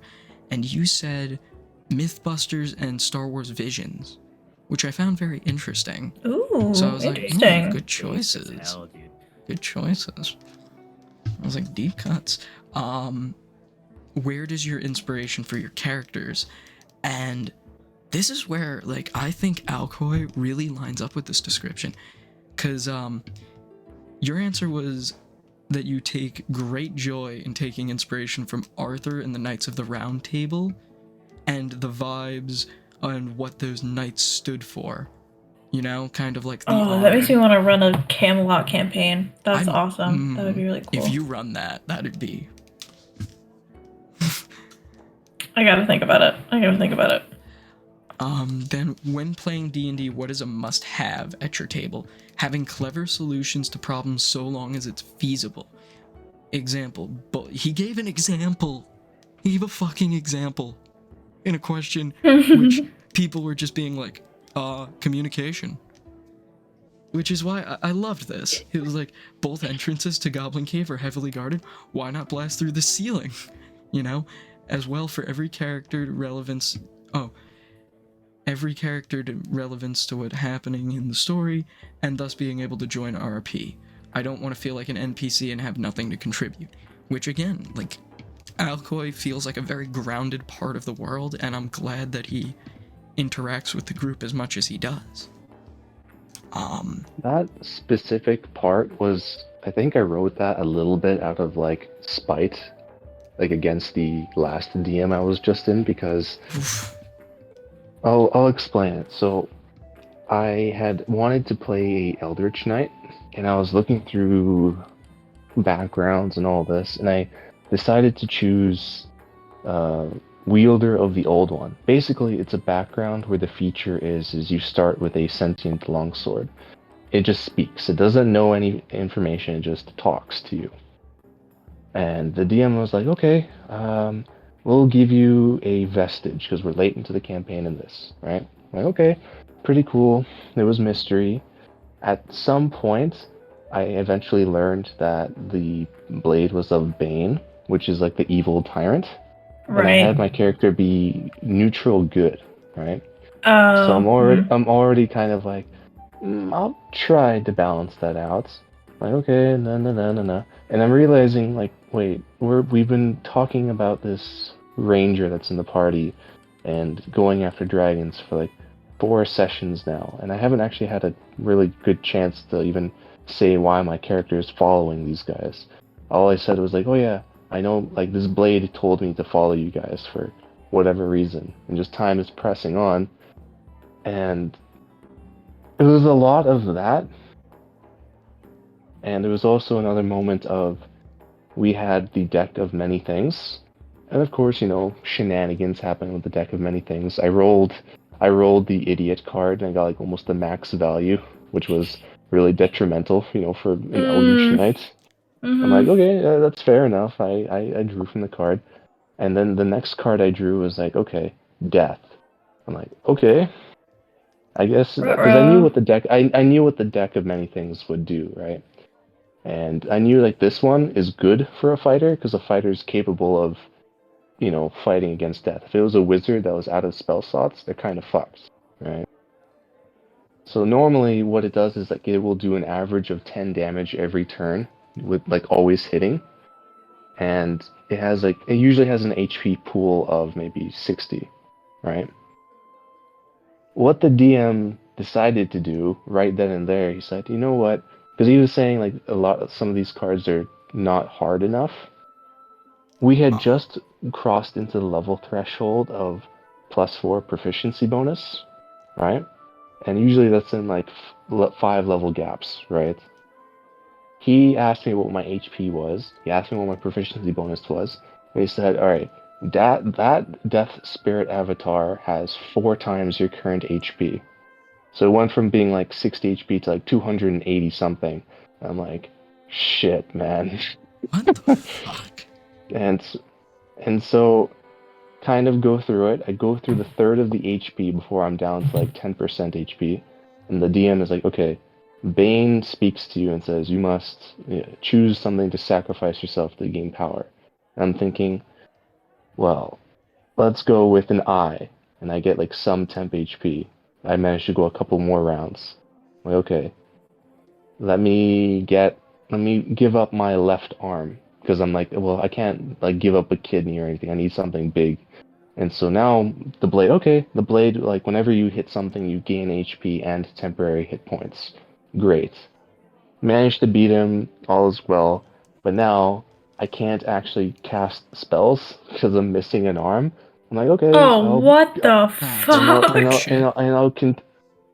I'm going to continue playing this because sure, it's like he said there, like he had good reasoning. Another 3 sessions go by, and it's like,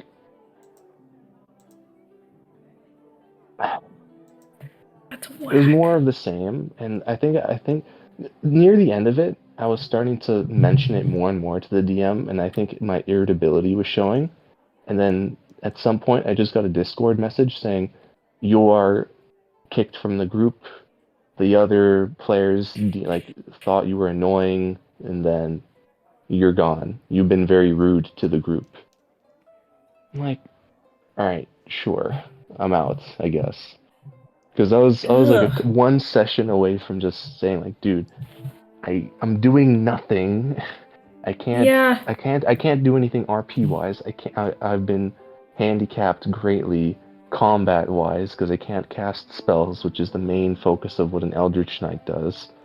Mm-hmm. And this is what he did that really kind of annoyed me, where he reworked the sword so that it doesn't actually speak and it does a completely different array of things. And like, well, the only thing that was actually connecting me to the story was my feature of a talking sword, but now it's not even talking.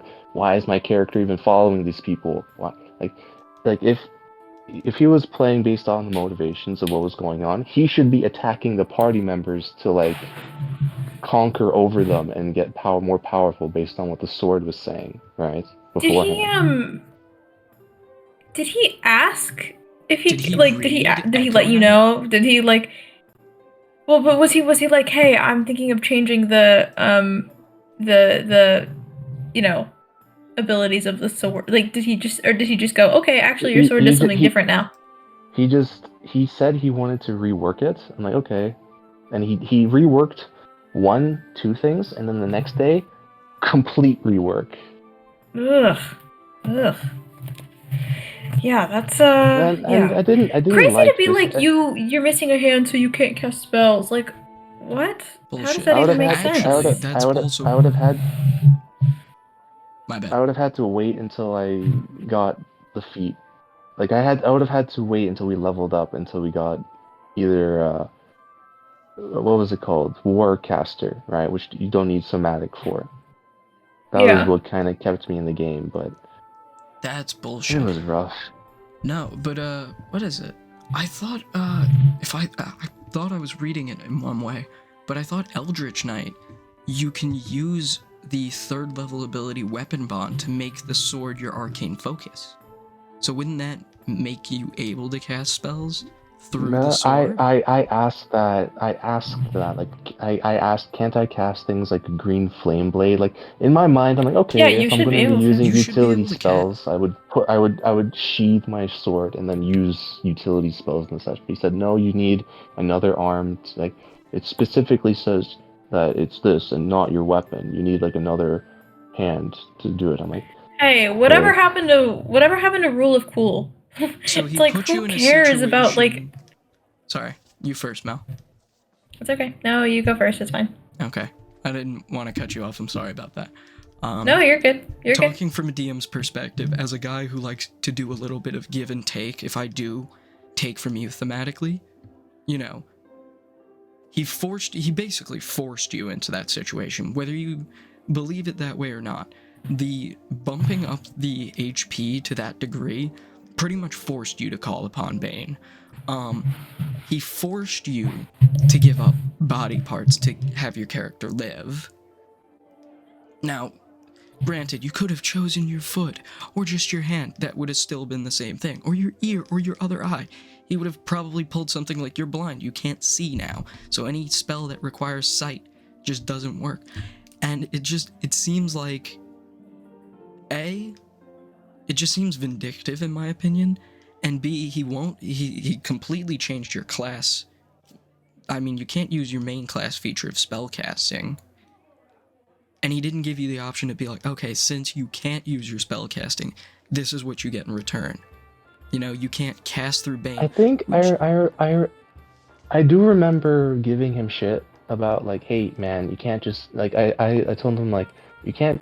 It's a bit much for a level like to do like. I basically complained that the death avatar was just suddenly spiked in difficulty, and what he said was, okay, I'll give you an item that you can attune to. It was a reward for killing the death avatar, right? And it was basically a thing that allowed you to cast like a first like spare the dying, cast cure wounds, and if you drop to 0 HP, you are immediately resuscitated and brought back to 1 HP. You want to know how? And when that happens, you lose this item forever. You want to know what happened? what? The next fight immediately afterwards, we're fighting. Da da da da da da. Big guy goes down. There's like this. I'm hit with like, I don't know. I don't remember what it was, but it was basically after the main threat was gone. Something hit me and like from like it was basically I wasn't expecting it, and I got hit by it, and my character was down to like 7 HP. I'm like, oh, thank God that I didn't, lose the cape. I got hit by like some random rock, or some. It seemed like really odd, right? I got hit by some random rock.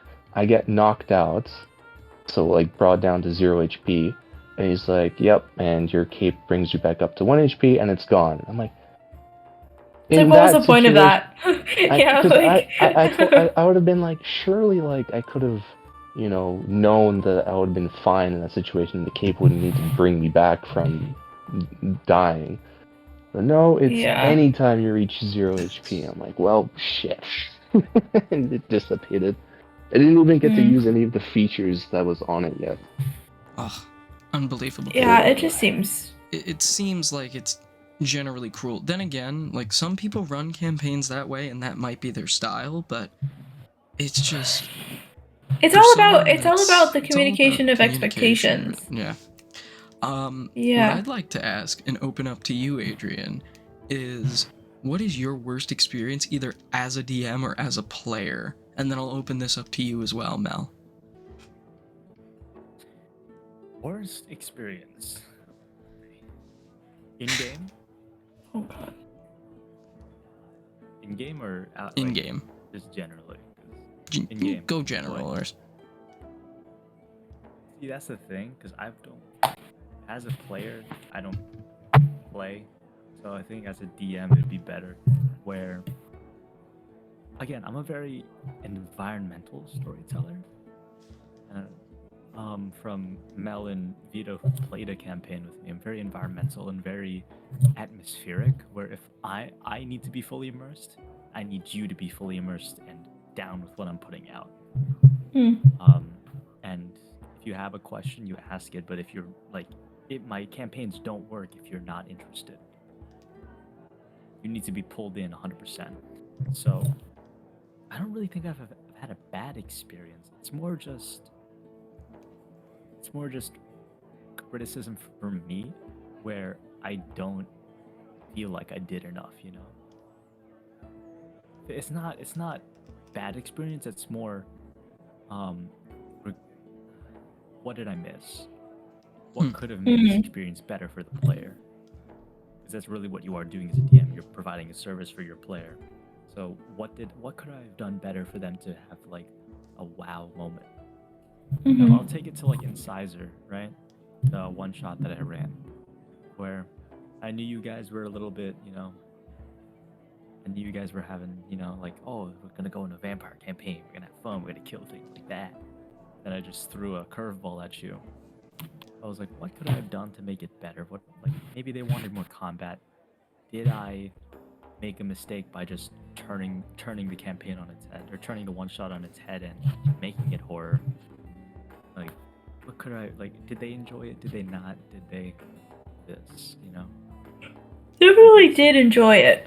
I liked Definitely it. it was definitely really, really, really fun, and you did a really good job running it. I just am someone who I'm like, I like to have all my wits about me when I'm like walking into something that I'm like, yeah, I was like, because thematically, I think Medea was already a character that I had, but thematically, I was like, oh yeah, this makes sense if she's a vampire hunter, and then it like wasn't vampire hunting, but it was still really fun though. Like I don't think that diminished the fun factor of the campaign of the one shot. Now I'm doing the thing that you did. But yeah.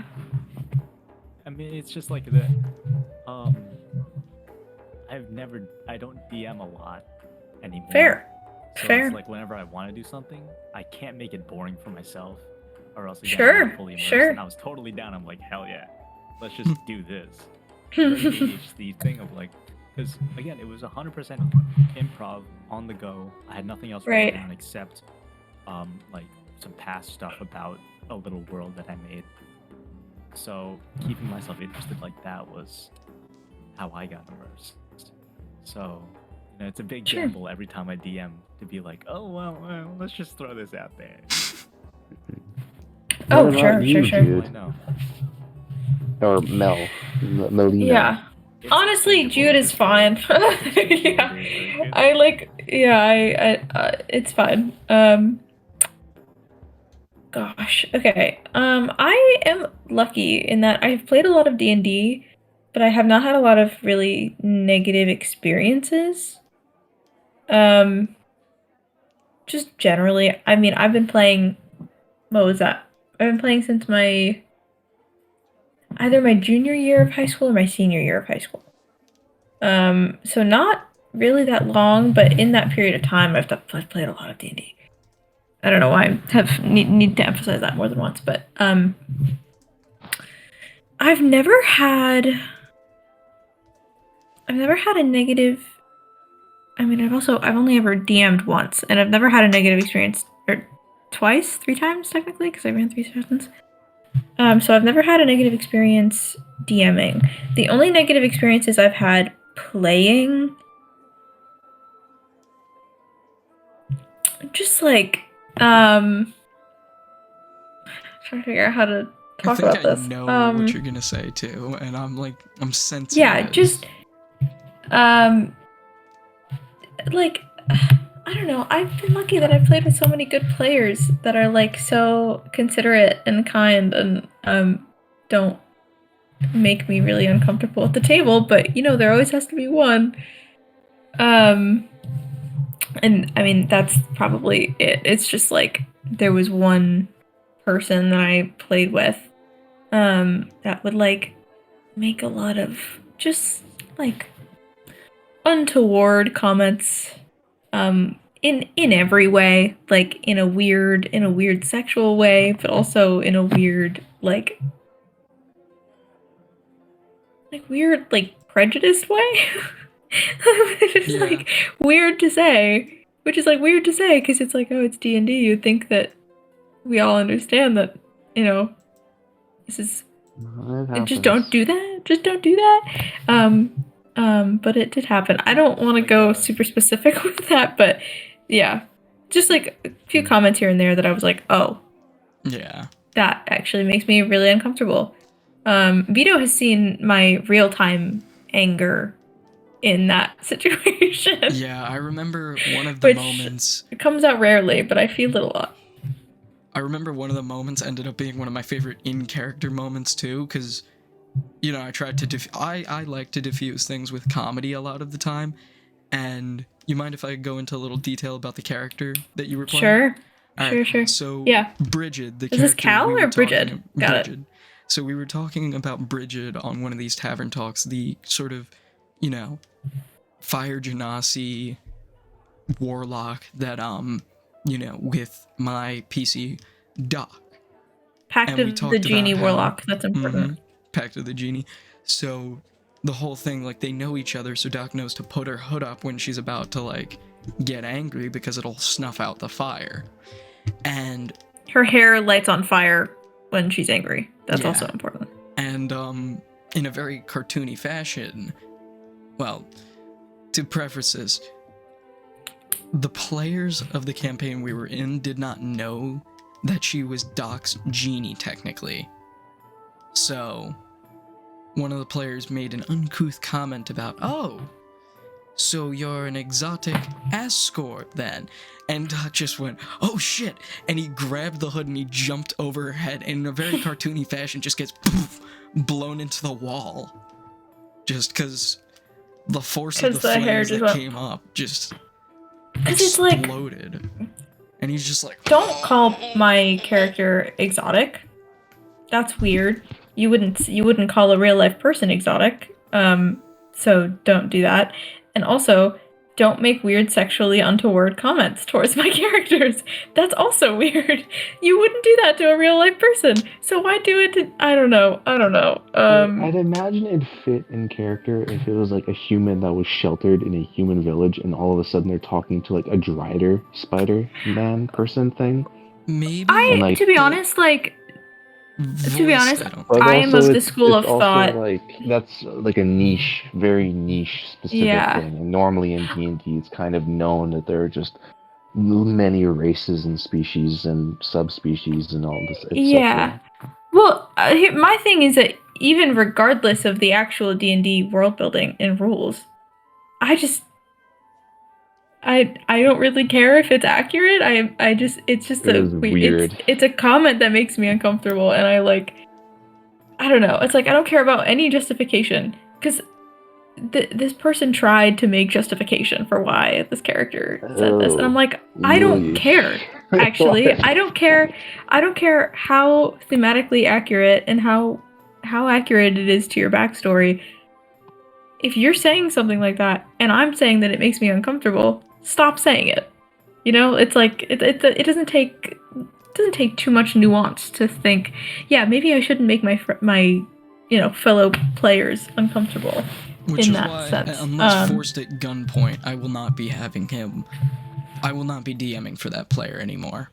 Like, unless by social obligation, if I throw out accidentally like a message in the group that we're in, and we're like, hey, I'm gonna do this one shot, and that player sees it, then I'll be socially obligated, because that's awkward to be like, yeah, you're not invited specifically, but I will not be inviting them to future campaigns for that reason. They're also one of those players that cannot deal with consequences as well, which peeves me off to no degree. But yeah.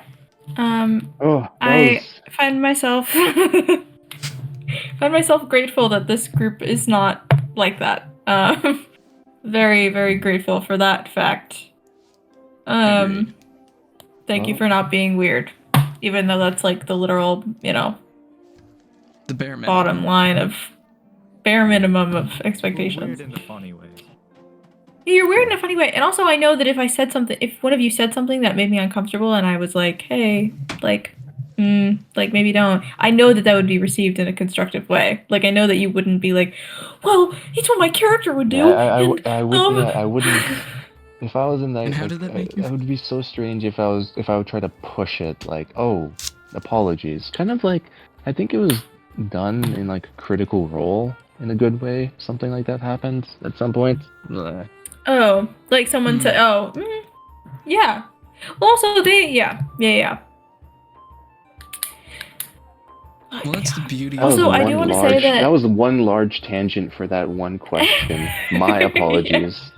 Let's finish with that so we can move on from the thing. Yeah. Oof. What were you about to say, Mel? I'm trying to think of like a fun segue. Well, I could go into the next few questions. Favorite fictional character, Great Jedi, very surface level stuff.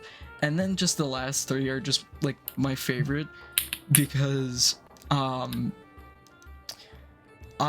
really just, at the end, wanted to put a little comedic spin on my form. So, first one was just more, again, this wasn't important, this was just, like, so you understand how the world works, so I don't have to explain fucking everything. And it's, do you read your DM's lore?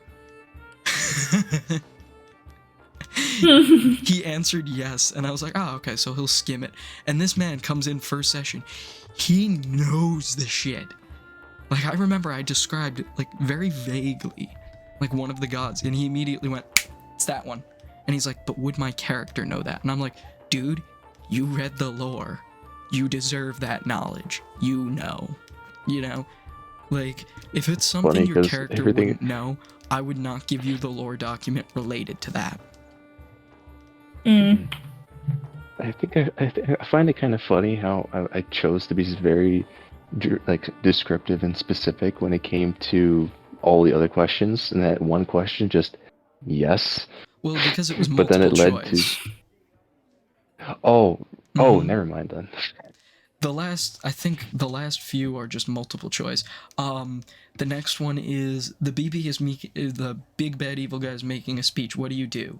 Let the DM finish the goddamn speech he's been preparing and fantasizing about, delivering for dramatic effect for 4 fucking weeks. Or, fuck it, cast Fireball. Which I had people answer the second one, and he answered the first one. Again. You know. Crazy to answer, crazy to fall for such a leading question, you know? Crazy to be like, oh, this question is really obviously saying that one of these answers is correct. Let me pick the other one. Like, what? Even if it's a joke, it's like still. And then the next question literally gives you the answer, like the right answer, and was if you answered 2 on the last question, I have 2 words for you, and it's a multiple answer question where you could have selected 2 answers. It was literally fuck you, 2 separate answers. He clicked you. I love that one. And then the last one, it's like this.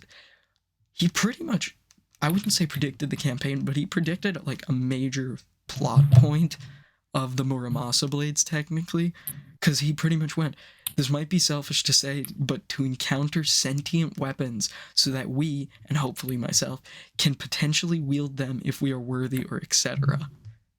I love sentient weapons. I love it. I know, because I still wanted to try the concept of sentient weapons from the last campaign. I was a little bit burned, but I'm like, I want to try one more time, right? Oh god, it worked out better this time. I'm so happy it did. Also, just to note, I do have my soft stopping time is like around 10:45, but my hard stop is 11. Okay. So I'm going to. That's just for myself, though. I'm also going to be leaving at about the same time. All right, so we'll cut it off. And at that point, I think before we close out, though, I would like. Oh wait. Sorry, wait. I have such a I realized that we did the few questions on that character worksheet, but we never gave Alex a chance to answer them. Because we did them before he hopped on. So those questions are, what are like 3 to 5 character traits that describe your character, and then 2 or more for each of the other characters. Which I know that's a lot to ask, so you can mull that over if you want, but I just figured we talked about that at the beginning, so figure you might want a chance to. I would like to do that. Ask me what the first one is, and I'll give an answer. Sure. So what are 3 to 5 character traits that Alcoy you think displays? I'm excited to go back and watch this and see what we said at the beginning. Steadfastness. The willing. That's what I said too. The willingness to grow.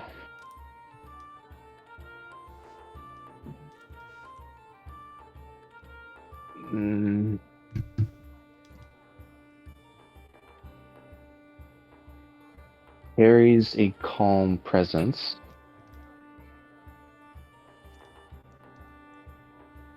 Is straightforward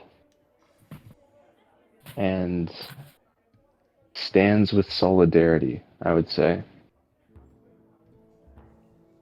I'm so happy you said steadfast because I also said steadfast when I was answering this question about Alcoy at the beginning of the I love that thing. so much. I was like, oh, for sure. Okay. Yeah. The other thing I said. Sorry, wait. I'm so curious about your opinion on this. Actually, the other thing I said was, and I might be wrong, but I said that Alcoy is in his longing arc right now. And that he's like realizing all the things that he doesn't have and that he maybe wants. And that it's like, I think I said wanting. Would you say that's accurate? Half accurate. I would say Half accurate. I would say he is looking for new motivations to face old, stronger problems. Interesting. I like that. Anyway, yeah, I just wanted to know your opinion on that. Yeah. Now, what are your views, or what are like one or two character traits that you would describe either Jude or Rafi with? Let's start with Jude.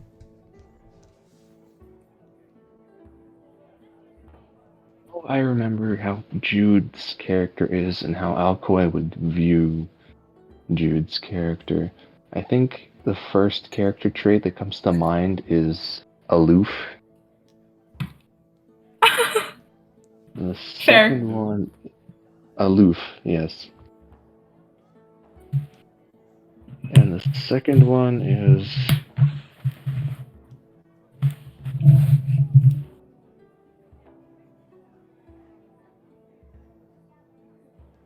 uncompromising.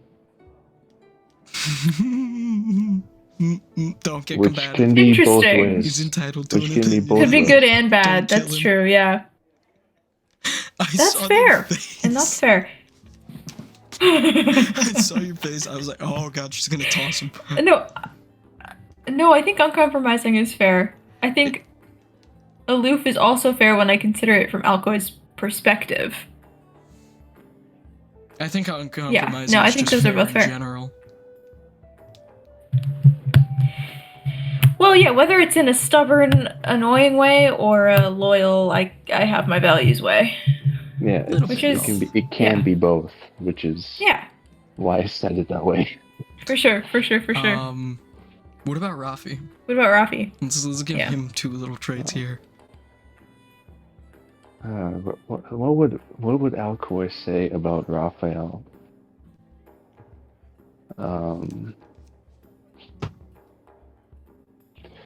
I would say first one is earnest. And the second one would be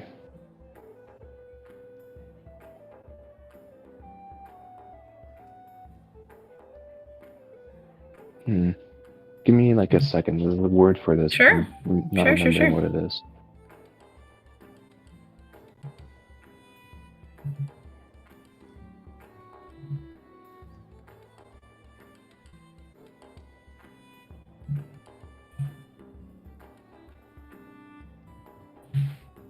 And I know what it is I want to say, but I don't know what the word is.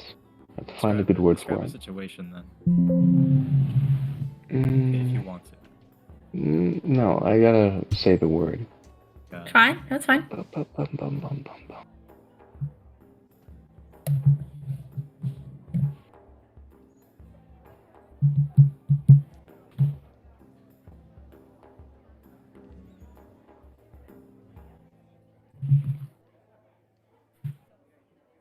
Let me look at some of the other questions. It's like a word when it's close to the word inexperienced, but when it comes to like common sense or to the world, like when you're not in touch with things around you.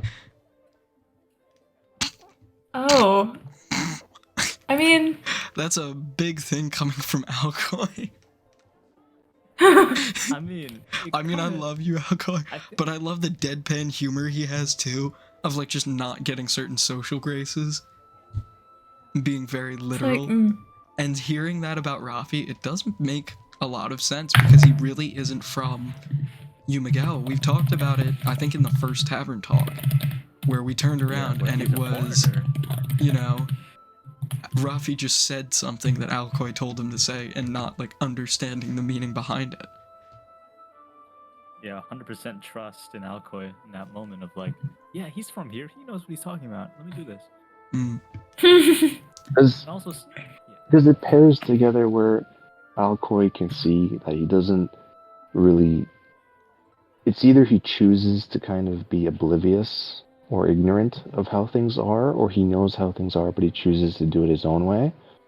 But he's also earnest in the way of he will try to do things the right way, his way, even if it's the wrong way, or he will listen, learn, and improve once he understands that he's been doing things the wrong way, even if he was willingly doing it the wrong way beforehand. I like that. I think that's interesting. Alright, so before we close out, because I know we're going to be ending soon, lightning round really quick.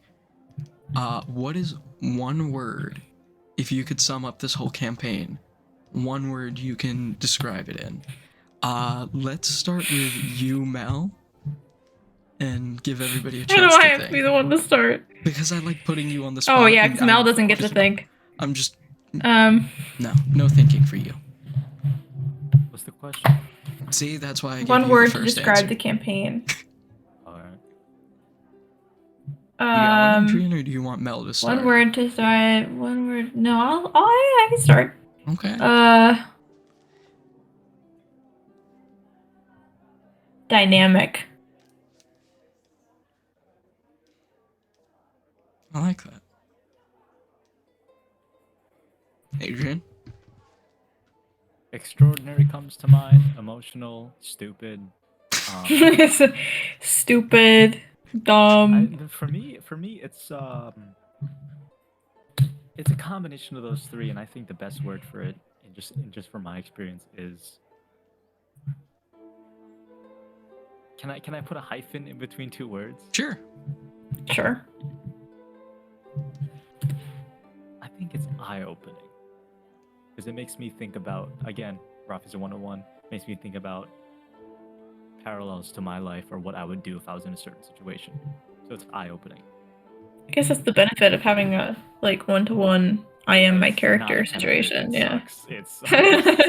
It's a drawback. It's actually I take everything personally, actually. Yeah, I do take everything. Alright. Oh, so do I just call it? Sorry, we'll come back to that after. And I think if I were to describe it I would say two words. I would say one is nirvana, and the other one is joy. What But was the other? there's different definitions of nirvana. So it might not be the right one we're thinking about. Hell yeah. That's fucking awesome. Because I think when I mean nirvana, it's like it's an island of great joy and adventure, or something along those lines. I appreciate that.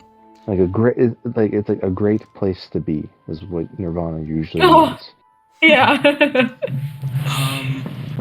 I think normally I have two main descriptions for this campaign, and that's healing and sin. You know? A lot of the campaign does derive off like hunting the 7 sins. But I do like calling it the campaign of sin. Because it's literally just D&D taboos done perfectly well, which I've mentioned. But then there's also Alright. I gotta go healing. now, guys. It's been fun.